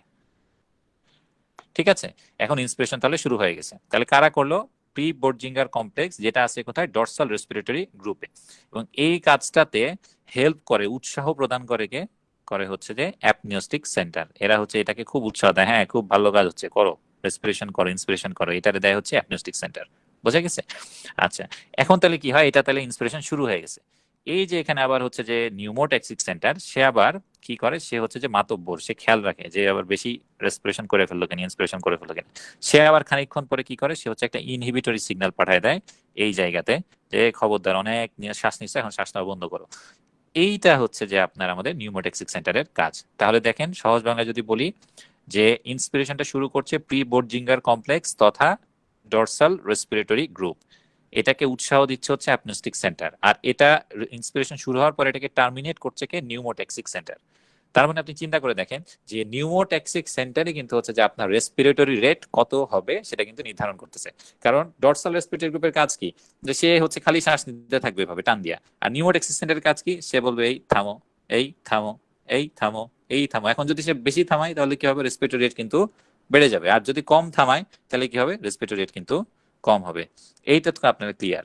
এই হচ্ছে মোটামুটি এদের মেইন কাজ। তাহলে ভেন্ট্রাল রেসপিরেটরি গ্রুপ এর কাজ কি? এর কাজ হচ্ছে, আমরা জানি কি যে ইন্সপিরেশন হচ্ছে একটা অ্যাক্টিভ প্রসেস, তাই না? বাট এক্সপিরেশন কি, এটা কিন্তু হচ্ছে একটা প্যাসিভ প্রসেস। এখন এই প্যাসিভ প্রসেসটাও কিন্তু আমরা কি করতে পারি, আমরা কিন্তু ফোর্সফুলি করতে পারি, তাই না? আমরা কি করি, আমি বললাম না যে হচ্ছে যে আমরা জোরে করে নিঃশ্বাস যদি বের করে দেয় তাহলে সেটাকে আমরা বলি এক্সপিরেটরি রিজার্ভ ভলিউম। এই এক্সপিরেটরি রিজার্ভ ভলিউম বের করার সময় কাজ করবে করবে হচ্ছে যে ভেন্ট্রাল রেসপিরেটরি গ্রুপ। অর্থাৎ ভেন্ট্রাল রেসপিরেটরি গ্রুপ শুধুমাত্র ফোর্সফুল এক্সপিরেশনে হচ্ছে যে কাজ করবে। তাহলে কিন্তু দেখেন আমরা কিন্তু মোটামুটি আমাদের কার কি কাজ কিন্তু পেয়ে গেলাম। তাহলে যদি আমি সহজভাবে বলি কি হবে, যে ডরসাল গ্রুপ হচ্ছে বেসিক্যালি ইন্সপিরেশন করতেছে। প্রি বোর্জিঙ্গার কমপ্লেক্স আমাদের বইয়ে না, এটা আমরা আর মাথায় রাখবো না, আমি এটা হচ্ছে যে ওভারঅল জ্ঞানের আইডিয়াটা আপনার সাথে শেয়ার করার জন্য বলছি। তাহলে আমরা বলবো ডরসাল রেসপিরেটরি গ্রুপ কি করবে, এটা ইন্সপিরেশনটা ইনিশিয়েট করবে এবং কাজটা শুরু করবে। আচ্ছা, তারপরে হচ্ছে অ্যাপনিউস্টিক সেন্টার কি করবে, সে হচ্ছে যে ইন্সপিরেশনকে স্টিমুলেট করবে। আর নিউমোটেক্সিক সেন্টার কি করবে, নিউমোটেক্সিক সেন্টার হচ্ছে যে আপনার রেসপিরেটরি রেটটাকে সে নিয়ন্ত্রণ করবে, যে কয়বার সে রেসপিরেশন নিবে। আর ভেন্ট্রাল রেসপিরেটরি গ্রুপের কাজ কি হবে, সে হচ্ছে ফোর্সড ভলান্টারি এক্সপিরেশনের ক্ষেত্রে সে হচ্ছে কাজ করবে। এইটুকু তো আপনাদের সবার আশা করি ক্লিয়ার হয়ে গেছে। কারো কোনো কনফিউশন নাই তো? না ভাইয়া। আচ্ছা, তাহলে হচ্ছে যে আমরা এরপরে আসি হচ্ছে আরেকটাতে, সেটা হচ্ছে এবার পেরিফেরাল কেমোরিসেপ্টর। পেরিফেরাল কেমোরিসেপ্টরে কি হয়? আচ্ছা, এই যে জায়গাটা আমি একটু আগে বললাম আর কি, যে আপনার সেক্ষেত্রে কি বললাম দেখেন, যে প্রথমে হচ্ছে ডরসাল রেসপিরেটরি গ্রুপ হচ্ছে কি করছিল, তারা হচ্ছে যে পাঠাইলো ইন্সপিরেশন শুরু করলো, তাই না? আচ্ছা, ইন্সপিরেশন শুরু করলো। এখানে আরেকটা জিনিস একটু বলা উচিত। আচ্ছা, আর কি হচ্ছিল আপনি এখানে খেয়াল করে দেখেন, যে এইটাকে আবার নেগেটিভ ইনফ্লুয়েন্স দিছিল কে, এটা ছিল হচ্ছে নিউমোট্যাক্সিক সেন্টার, তাই না? নিউমোট্যাক্সিক সেন্টার। আচ্ছা, এই যে এখন যে আপনার লাংটা যে এক্সপ্যান্ড করতেছে, এদের গায়ে কিন্তু হচ্ছে কিছু রিসেপ্টর থাকে। এই রিসেপ্টর গুলিও যখন দেখে যে অনেক বেশি ফুলে যাচ্ছে, তারাও কিন্তু ডরসাল রেসপিরেটরি গ্রুপকে কিন্তু ইনহিবিটরি সিগন্যাল পাঠায় পাঠায় বলে কি, যে হচ্ছে আমি অনেক বেশি ফুলে গেছি, আর বেশি ফুলায়ও না। এরাও কিন্তু হচ্ছে যে তার মানে রেসপিরেটরি রেট নিয়ন্ত্রণে কিন্তু হচ্ছে আমাদের পেরিফেরাল কেমোরিসেপ্টরেরও কিন্তু কারো কারো গুরুত্ব আছে। এই জিনিসটা একটু আপনারা মাথায় রাখবেন। আচ্ছা, এবার হচ্ছে আমরা আসি পেরিফেরাল কেমোরিসেপ্টর বলতে আমরা কি বুঝছি। পেরিফেরাল ভাইয়া, এখানে কেমোরিসেপ্টর, ভেগাসের কি কোনো রোল আছে? ভেগাস ভেগাস ভেগাসের রোল আছে, কারণ হচ্ছে আপনার লাংসের তো হচ্ছে যে নার্ভ সাপ্লাই ভেগাস থেকে, তাই না? তো ওই রিসেপ্টর গুলি যে নার্ভ কন্ডাকশন, সেটা কিন্তু ভেগাস দিয়েই করে। বুঝতে পারছেন? আচ্ছা, তো হচ্ছে যে এখানে জি হচ্ছে যে ভাইয়া। আমরা এখন আরেকটা বলি আর কি, যে কেমো রিসেপ্টর বলে কিছু আইডিয়া আছে। কেমো রিসেপ্টর, কেমো রিসেপ্টর কি, এটা কিন্তু আবার দুই ধরনের, একটা হচ্ছে সেন্ট্রাল কেমো রিসেপ্টর আর একটা হচ্ছে peripheral chemo receptor. Central chemoreceptor থাকে কোথায়, এটা কিন্তু ছিল হচ্ছে যে মেডুলা অবলাঙ্গাটাতে, অর্থাৎ যে আমাদের যে সেন্ট্রাল রেসপিরেটরি জোন, যেগুলি রেসপিরেটরি সেন্টার, ওইটার কাছে কিন্তু সেন্ট্রাল কেমোরিসেপ্টরটা থাকে। আর পেরিফেরালটা থাকে কোথায়, এটা থাকে হচ্ছে যে জাস্ট ব্যারো রিসেপ্টরের মতো, ক্যারোটিড আর অ্যাওর্টিকে। আচ্ছা, এরা কি করবে, এখানে হচ্ছে যে আপনাদের যেটা মাথায় রাখতে হবে, যে সেন্ট্রাল কেমো রিসেপ্টর যেগুলি আছে, এরা কিন্তু হচ্ছে যে, এটা একটু অন্য কালারে লিখি, যে এরা হচ্ছে কাকে কাকে দিয়ে এক্সাইটেড। একটা হচ্ছে হাইড্রোজেন আয়নের কনসেন্ট্রেশন দেখে বডিতে, আর হচ্ছে কার্বন ডাইঅক্সাইডের কনসেন্ট্রেশন দেখে বডিতে। অর্থাৎ যদি আপনার আর্টেরিয়াল ব্লাডে, একটা জিনিস মাথায় রাখতে হবে কিন্তু, এটা হচ্ছে আর্টেরিয়াল ব্লাড, হ্যাঁ, আর্টেরিয়াল ব্লাডে যদি কার্বন ডাইঅক্সাইডের পরিমাণ বাড়তি দেখে, তখন তার ধারণা হয় যে আমার বডিতে নিঃশ্বাস কম নেওয়া হচ্ছে, কারণ আমার বডিতে কার্বন ডাইঅক্সাইড জমে গেছে। তখন সে কি করে, বেশি বেশি শ্বাস নিবে। আবার হাইড্রোজেন অণু যদি বেড়ে যায়, তখনও তার ধারণা হয় কি, যে হাইড্রোজেন অণু তো বেসিক্যালি আসে কিভাবে, কার্বন ডাইঅক্সাইড আর ওয়াটার মিলে যে কার্বনিক অ্যাসিড ধরে, ওখান থেকে কিন্তু আসে। তখনও কিন্তু তার ধারণা হয় যে হচ্ছে যে আমার বডিতে হাইড্রোজেন আয়ন বেড়ে গেছে। তখনও কিন্তু কি হয়, আপনার হচ্ছে যে বডি থেকে সে কার্বন ডাইঅক্সাইড বের করে দেওয়ার জন্য রেসপিরেশন বাড়াই দেবে। আর পেরিফেরাল কেমোরিসেপ্টর যারা, এরা কার কার উপর ডিপেন্ড করে, এরা হচ্ছে হাইড্রোজেন, কার্বন ডাইঅক্সাইড এবং আরেকজন আছে, সেটা হচ্ছে অক্সিজেন। অক্সিজেনের কনসেন্ট্রেশনের উপর ডিপেন্ড করে। এইখানে একটা মেজর ইম্পর্টেন্ট ধারণা হচ্ছে যে, দেখেন পেরিফেরাল কেমোরিসেপ্টর কিন্তু অক্সিজেনে সেনসিটিভ, বাট সেন্ট্রাল কেমোরিসেপ্টরের উপরে কিন্তু অক্সিজেনের কোনো রোল নাই। এটা হচ্ছে যে আপনাদের একদম ভালোভাবে মাথায় রাখতে হবে। এইটা হচ্ছে তাদের একটা পছন্দের প্রশ্ন। তাহলে এইটা দেখে আমরা একটু আমাদের কোশ্চেন গুলো আনসার করার ট্রাই করি।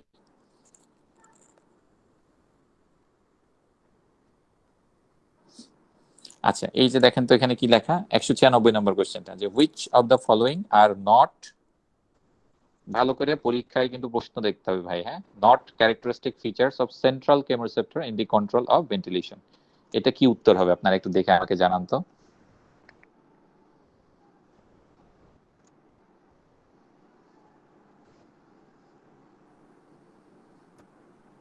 ভাইয়া C, insensitive two hypoxia.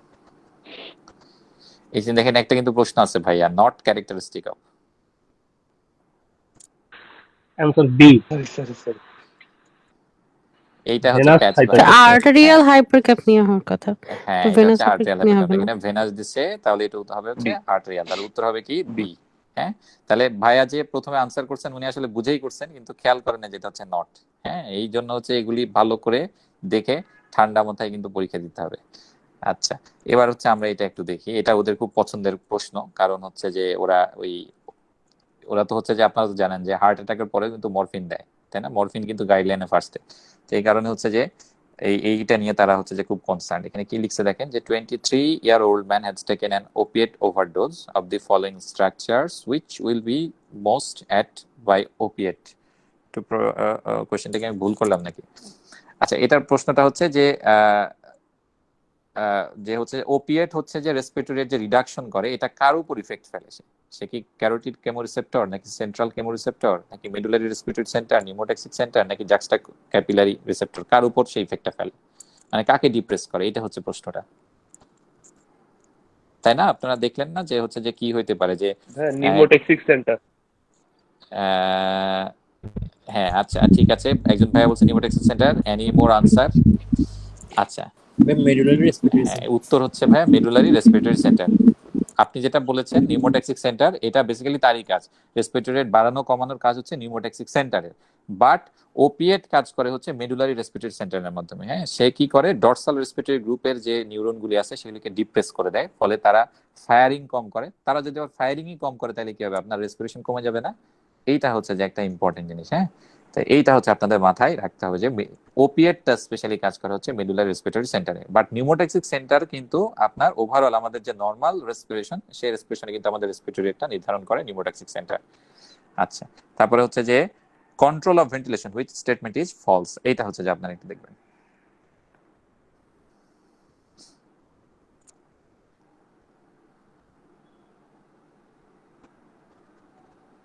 Answer B. Answer হচ্ছে বি। এই তো বি। হচ্ছে যে আপনারা জেনে গেছেন যে আনসার হচ্ছে বি।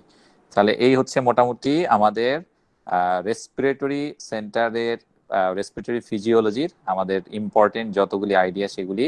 আর যে কোশ্চেনগুলি এখানে সিলেক্ট করা সেগুলি ইএমআরসিএস থেকেই কালেক্ট করা। এগুলি আপনারা পড়ার সময় আপনাদের কনফিউশন থাকতে পারে দেখে এভাবে হচ্ছে কালেক্ট করা হয়েছে। আপনারা এখন যেটা করবেন সেটা হচ্ছে যে কার্ডিয়াক ফিজিওলজি এবং রেসপিরেটরি ফিজিওলজিটা আপনারা পিডিএফটা দেখে প্রথমে পড়ে ফেলবেন। তারপরে হচ্ছে যে আমি যেটা বলছি আর কি, ইএমআরসিএস কোশ্চেন ব্যাংকটা খুলে আপনি প্রত্যেকটা কোশ্চেনে দেখতে থাকবেন। এর মাঝখানে যেগুলি কার্ডিয়াক এবং রেসপিরেটরি ফিজিওলজি ওগুলি ভালোভাবে দেখবেন, আবার এক্সপ্লেনেশনটা একবার দরকার রিপিট করবেন পড়াটা, আর বাকিগুলি জাস্ট একবার চোখ বুলায় যাবেন। আর নেক্সট বৃহস্পতিবারে আপনাদের রেসপিরেটরি এবং কার্ডিয়াক ফিজিওলজির হচ্ছে পরীক্ষা হবে। এবং হচ্ছে আচ্ছা, এখানে হচ্ছে আরেকটা ইম্পর্টেন্ট জিনিস আছে, সেটা হচ্ছে এবিজি। আপনাদেরকে আমি একটা হোমওয়ার্ক দিয়েছিলাম, আপনারা কি করেছেন ওইটা? যে আমার যে ভিডিওটা কি দেখেছেন? জি ভাইয়া। আচ্ছা, দেখার পরে কি মোটামুটি কি বোঝা যায় নাকি না কনফিউশন আছে? না ভাইয়া, ক্লিয়ার। সবাই দেখছেন? আমার মনে হয় সবাই দেখে নাই। আপনাদেরকে হচ্ছে যে আমি এটা এইটা হচ্ছে গতদিন আমি ডিসকাস করছিলাম আপনাদের সাথে, হচ্ছে যে দুই একটা প্রশ্ন আমরা হচ্ছে যে এখানে একটু দেখি আপনারা এটা পারেন কিনা। আপনাদের সবার কিন্তু মানে 100% কনসেপশন নিয়ে পরীক্ষার হলে যাইতে হবে। এই বিজি থেকে কিন্তু 4টা থেকে 5টা তো মাস্ট কোশ্চেন আসে প্রতি বছর। হ্যাঁ, এটা ওদের খুব পছন্দের টপিক। আচ্ছা, এটা যদি আমরা একটু দেখি যে আপনাদের কি অবস্থা, হ্যাঁ এটা কি অবস্থা একটু দেখি আমরা। দেখেন তো এই 10 নম্বর কোশ্চেনটা, যে which of the blood gas results listed below is most likely to fit with a patient who has acute respiratory acidosis? কেউ ভলান্টারিলি আনসার দিবেন? আমরা জাস্ট হচ্ছে জোরে জোরে থিঙ্ক করব। আমার সাথে যে কোনো একজন পার্টিসিপেট করেন। আপুদের মধ্যে থেকে হলে ভালো হয়, ভাইয়ারা তো রেসপন্স করতেছেন, আপুদের থেকে রেসপন্স নেই এবার। যে কেউ, নাহলে কিন্তু আমি হচ্ছে যে মোবাইল চেক করে যিনি যিনি আছেন একজনকে ধরবো কিন্তু। কোনো ভলান্টিয়ার? ভাইয়া বি হবে। বি ভাইয়া অপশন। অ্যান্সার 2 হবে। 2 হবে হবে, ভাইয়া। আচ্ছা আচ্ছা ঠিক আছে। আপু যিনি আনসার করছেন, আপু আপু আপনার নামটা কি? আজিজা কলি। আচ্ছা, কলি আপু হচ্ছে, তাহলে আমাকে একটু বুঝাই দেন এটা কিভাবে কি হইলো। ভাইয়া পিএইচ হচ্ছে কম, অ্যাসিডোসিসে তো পিএইচ কম হবে। হ্যাঁ, তারপর ভাইয়া হচ্ছে কার্বন ডাই অক্সাইডের লেভেলটা হচ্ছে, এখানে ভাইয়া আসলে ইয়াটা দেয়া নাই যে কোনটা কোনটা দেওয়া কতটুকু, নেই? 10.2 দেয়া আছে। হ্যাঁ আচ্ছা আচ্ছা কিন্তু আচ্ছা, আমি আপনাকে বলে দিই, এটা হচ্ছে হ্যাঁ 4.7 to 10 পার্সেল, হ্যাঁ সরি 6, হ্যাঁ 6 4.7 to হবে 6 হচ্ছে নরমাল। হ্যাঁ, তার মানে এটা বাড়তি আছে, কার্বন। তাই না? হ্যাঁ, কার্বন ডাইঅক্সাইড বেশি আছে, তাইলে কি অক্সিজেনটা হবে আপু? ঠিক আছে।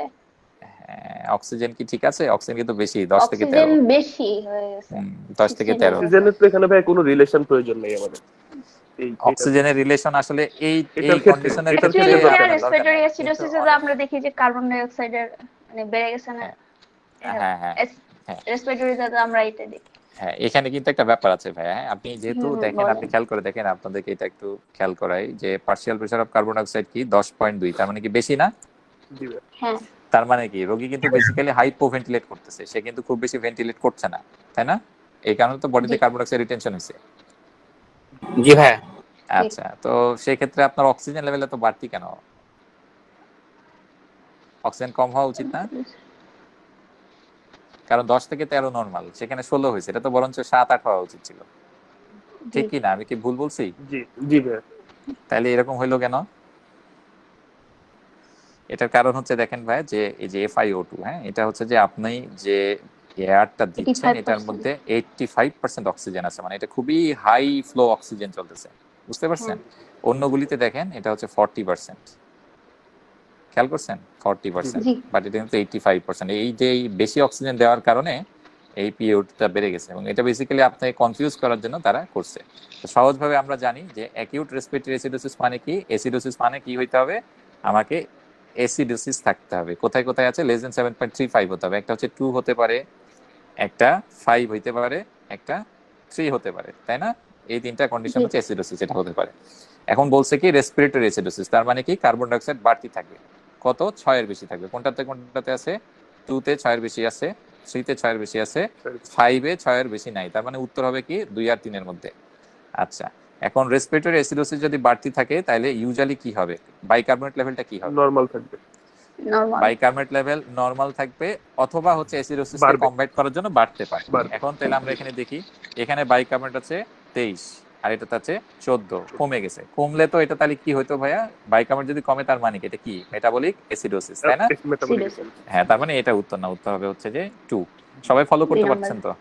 কারো কোনো জি কনফিউশন রাখা যাবে না আপু, যারা ভাইয়া আপু যারা আছেন যে এবিজি নিয়ে কোনো কনফিউশন রাখা যাবে না, এবিজি না বুঝে কিন্তু পাস করা যাবে না। হ্যাঁ, তো আপনারা আমাকে জানাবেন যদি কোনোটাতে সমস্যা মনে হয়, অবশ্যই আমাকে জানাইবেন।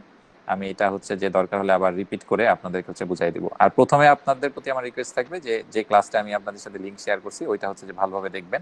এরপরে যদি কোনো কনফিউশন থাকে আমাকে জানাবেন, আমি তাহলে এভাবে দরকার হলে আবার একটা ক্লাস অ্যারেঞ্জ করবো। হ্যাঁ, এইটা হচ্ছে আমরা একটু দেখি, এটা দেখে আমরা আজকে ডিসকাশন কমপ্লিট করব। এটা হচ্ছে এখানে কি লেখা? Metabolic acidosis with a compensatory respiratory alkalosis. কোনটা যায়?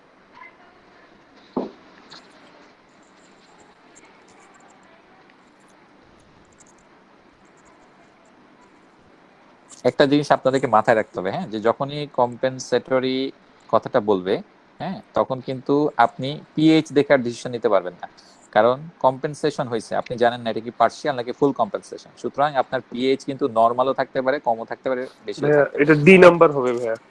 আচ্ছা, আমরা তাহলে এটা একটু লাউডলি থিঙ্ক করি, কারণ আমি নিজেই চেক করি নাই, তো আমি এখন চেক করবো আপনাদের সাথে সাথে। তাহলে প্রথমে কি বলছে? মেইন সমস্যা কি? মেটাবলিক অ্যাসিডোসিস, তাই না? পেজ কমবে। তাইলে না, আমি যে বললাম ভাইয়া, আপনি এটা পিএইচ নিয়ে কিন্তু ডিসিশন নিতে পারবেন না, কারণ এখানে কি হয়েছে? কম্পেনসেশন হয়েছে। কম্পেনসেটরি। সুতরাং পিএইচ নিয়ে আপনি এখানে ডিসিশন নিতে পারবেন না, কারণ কম্পেনসেশন কি হতে পারে? ফুল হতে পারে, পার্শিয়াল হতে পারে, তাই না? তার মানে নরমালও থাকতে পারে, আবার হচ্ছে কিন্তু কমও থাকতে পারে, আপনি জানেন না কিন্তু। সুতরাং আপনি পিএইচ এটা দেখবেন না, প্রথমে কি দেখবেন? কি ধরনের acidosis? Metabolic acidosis. Very good. Bicarbonate. Bicarbonate কি হবে? কমবে না বাড়বে? কমবে। কমবে। কোথায় কোথায় কম আছে? এটা বেশি আছে, এটা কম আছে, তার মানে বি একটা উত্তর হইতে পারে।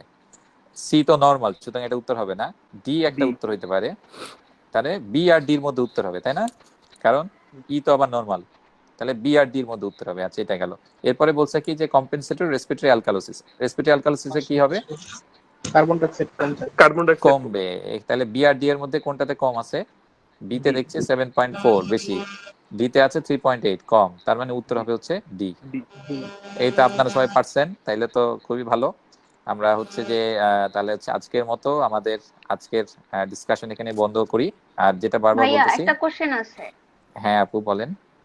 ভাইয়া ওই যে আমাদের যখন এই এবিজিসি এর কোশ্চেন থাকে তখন কি সাইডে নরমাল ভ্যালু বা কোনো কিছু দেয়া থাকে? এটা আসলে আপু আমি তো দেখি না, আমি যখন পরীক্ষা দিছি আমি হচ্ছে যে দেখি নাই ওরা, এটা আসলে কোনো বাধা ধরা কিছু নাই যে দেওয়া থাকবে কি থাকবে না, কিন্তু আচ্ছা আচ্ছা। এটা হচ্ছে যে আপনার মুখস্থ করে রাখতে হবে। আমি আমি আবার অন্য পরীক্ষার্থীদের থেকে শুনছি নাকি ভ্যালু দেওয়া থাকে, বাট আমি হ্যাঁ আমিও পরীক্ষাতে ভাইয়া আমার চলে দেয়নি, শুনেছিলাম যে এটা যে কিন্তু আমি ভ্যালু পাই নাকি নাই। দেয়া আমি থাকে। পাই নাই, আমি অনলাইনে যেহেতু পরীক্ষা দিচ্ছি, তো আপনার হচ্ছে যে ভ্যালু হয়তো বা লাস্টের দিকে থাকতে পারে। এখন আপনি যখন পরীক্ষা দিচ্ছেন তখন দেখা গেলো যে আপনি আসেন হচ্ছে যে 60-65 নাম্বার প্রশ্নতে, এখন আপনি এখন এটা আবার খুঁজে বের করে এটা চেক করা আপনার জন্য কিন্তু একটা মেন্টাল প্রেশার। তো জি জি। 4টা মাত্র মান, এটা হচ্ছে যে আপনি একদম ভালোভাবে মাথায় রাখবেন। হ্যাঁ, এটা দরকার হলে আপনারা লিখে নেবেন যে কার্বন ডাইঅক্সাইড হচ্ছে 4.7 to 6, এটা হচ্ছে নর্মাল, হ্যাঁ, কিলো প্যাসকেলের হিসেবে। আর অক্সিজেন হচ্ছে 10 to 13, বাকিগুলি তো নর্মাল আর কি। হ্যাঁ, এটা হচ্ছে যে আপনারা একটু মাথায় রাখবেন। আর হচ্ছে যে পাসওয়ার্ড দেওয়া তো মনে হয় ঝামেলা হচ্ছে না ইয়েতে আপনার জি ভাইয়া, হচ্ছে যে চ্যানেলতে। পরের আচ্ছা গুলো আচ্ছা না দিলে ভালো হয় ভাইয়া। আচ্ছা আচ্ছা ঠিক আছে, আমরা তাহলে হচ্ছে যে দেখি এটা অন্য কোনো ভাবে হচ্ছে যে আমাদের একটা মার্ক রেখে কিছু করা যায় কিনা, পাসওয়ার্ডটা ওমিট করার চেষ্টা করবো আর কি। হ্যাঁ, আর ফিজিওলজির পিডিএফ এর মধ্যে তো দেখছেন মনে হয়, সবগুলি কিন্তু ওখানে দেওয়া আছে, সব যেগুলি যেগুলি সিস্টেম থেকে মেইনলি প্রশ্ন আসে প্রত্যেকটা কিন্তু দেওয়া আছে।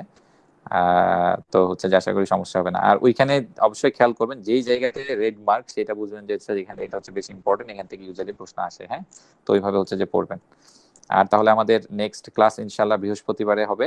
আর হচ্ছে যে আপনারা এর মাঝে পড়তে থাকেন। বৃহস্পতিবারে আমরা কার্ডিয়াক আর রেসপিরেটরি ফিজিওলজির উপরে আপনাদেরকে পরীক্ষা নেব একটা, হ্যাঁ, এসবিএ দিয়ে। তো আজকের ডিসকাশনে কারো কোনো কনফিউশন যদি থাকে আমাকে কোশ্চেন করতে পারেন, আমি তাহলে হচ্ছে সেটা আনসার দেওয়ার চেষ্টা করব। কারো কোনো হ্যাঁ, প্রশ্ন এবিজি আছে? রিলেটেড একটা কোশ্চেন ছিল ভাই। আপনি ওই দিন ক্লাসে বলছিলেন আর কি নেগেটিভ বেজ এক্সেস, যেটা এটা তো ভাইয়া হ্যাঁ নেগেটিভ বেজ এক্সেসটা কি মেটাবলিক অ্যাসিডোসিস আর রেসপিরেটরি অ্যালকালোসিস এ থাকে না ইউজুয়ালি? নেগেটিভ বেজ এক্সেস যেটা। না না, আপনি বেজ এক্সেস মানে কি ভাই বলেন তো? মানে হচ্ছে যে আপনার বডিতে ক্ষার বেশি, তাই না? খার বেশি, জি। ক্ষার বেশি, বেজ এক্সেস মানে হচ্ছে ক্ষার বেশি, তাই না? তার মানে হচ্ছে কি আপনার যে কোনো অ্যালকালোসিস কন্ডিশনে আপনার বেজ এক্সেস হচ্ছে পজিটিভ হবে অ্যালকালোসিস। অ্যালকালোসিসে। আর অ্যাসিডোসিসে কি হবে? আপনার তো বেজ এখানে এক্সেস অ্যাসিড নেগেটিভ। কন্ডিশন বেশি, নেগেটিভ হবে, সহজ হিসাব আর কি। আচ্ছা ঠিক আছে। হ্যাঁ, এইটাই হচ্ছে। আর আপনারা কি ক্লাসে বুঝতে পারতেছেন তো? আমি কি বেশি ডেসক্রিপশন দিয়ে ফেলাই নাকি কম ডেসক্রিপশন দেখাই নাকি? না ঠিক আছে এভাবে চলবে? না না ভাইয়া ভাইয়া ঠিক ঠিক আছে, আছে, এভাবেই এভাবেই চলবে ঠিক আছে। ভাইয়া। এভাবে চললেই ভালো না? মানে যদি কোনো জি। মডিফিকেশন লাগে তাহলে হচ্ছে যে আমাকে জানাবেন, কোনো রিকমেন্ডেশন যদি লাগে যে ভাই এভাবে বললে ভালো হয় বা ওইভাবে করলে ভালো হয়, আমাকে জানায়েন, আমি ওইভাবে হচ্ছে যেটা টেইলর করবো আর কি। ভাই নেক্সট ক্লাসে এক্সামটা কিভাবে হবে? নেক্সট ক্লাসের এক্সামটা ভাইয়া হচ্ছে ওই যে আপনাদেরকে একটা অ্যাপস এর লিংক দেওয়া হয়েছে আপনাদের গ্রুপে। হ্যাঁ, ওইটা হচ্ছে যে আপনারা ওইটা ডাউনলোড করবেন, ডাউনলোড করে আপনাদের হচ্ছে একটা অ্যাকাউন্ট খুলবেন। ওইখানে হচ্ছে যে আপনারা আপনাদেরকে ওই পরীক্ষার যখন প্রশ্নটা আপলোড করা হবে ওইখানে, তার আগে আপনাদেরকে হচ্ছে যে ওরা পাসওয়ার্ড দিয়ে দিবে আর কি। ওখানে ওইটা দিয়ে আপনি হচ্ছে যে ঢুকে পরীক্ষাটা দিয়ে আসবেন। ওইখানে অটো মার্কিং হবে, আপনি নিজে দেখতে পারবেন কত মার্ক পেয়েছেন। আর সবাই পরীক্ষা অ্যাটেন্ড করার চেষ্টা করবেন, হ্যাঁ, কেউ বাদ দিবেন না। স্পেশালি যারা সেপ্টেম্বরে পরীক্ষার্থী, আমি তো দেখলাম টোটাল মনে হয় 16 জনের পোল ছিল আর কি। সবাই কিন্তু খুবই সিনসিয়ারলি পড়তে হবে। আমাদের টার্গেট কিন্তু 100% পাস কিন্তু লাগবেই। হ্যাঁ, আমরা রেডি আছি, আপনাদের কিন্তু আগে আসতে হবে। ঠিক আছে, তাহলে জি ভাই। আজকের মতো এ পর্যন্তই। সবাই ভালো থাকেন, আবার দেখা হবে ইনশাআল্লাহ। আচ্ছা, আল্লাহ হাফেজ ভাইয়া। আল্লাহ আসসালামু হাফেজ। আলাইকুম। সালাম।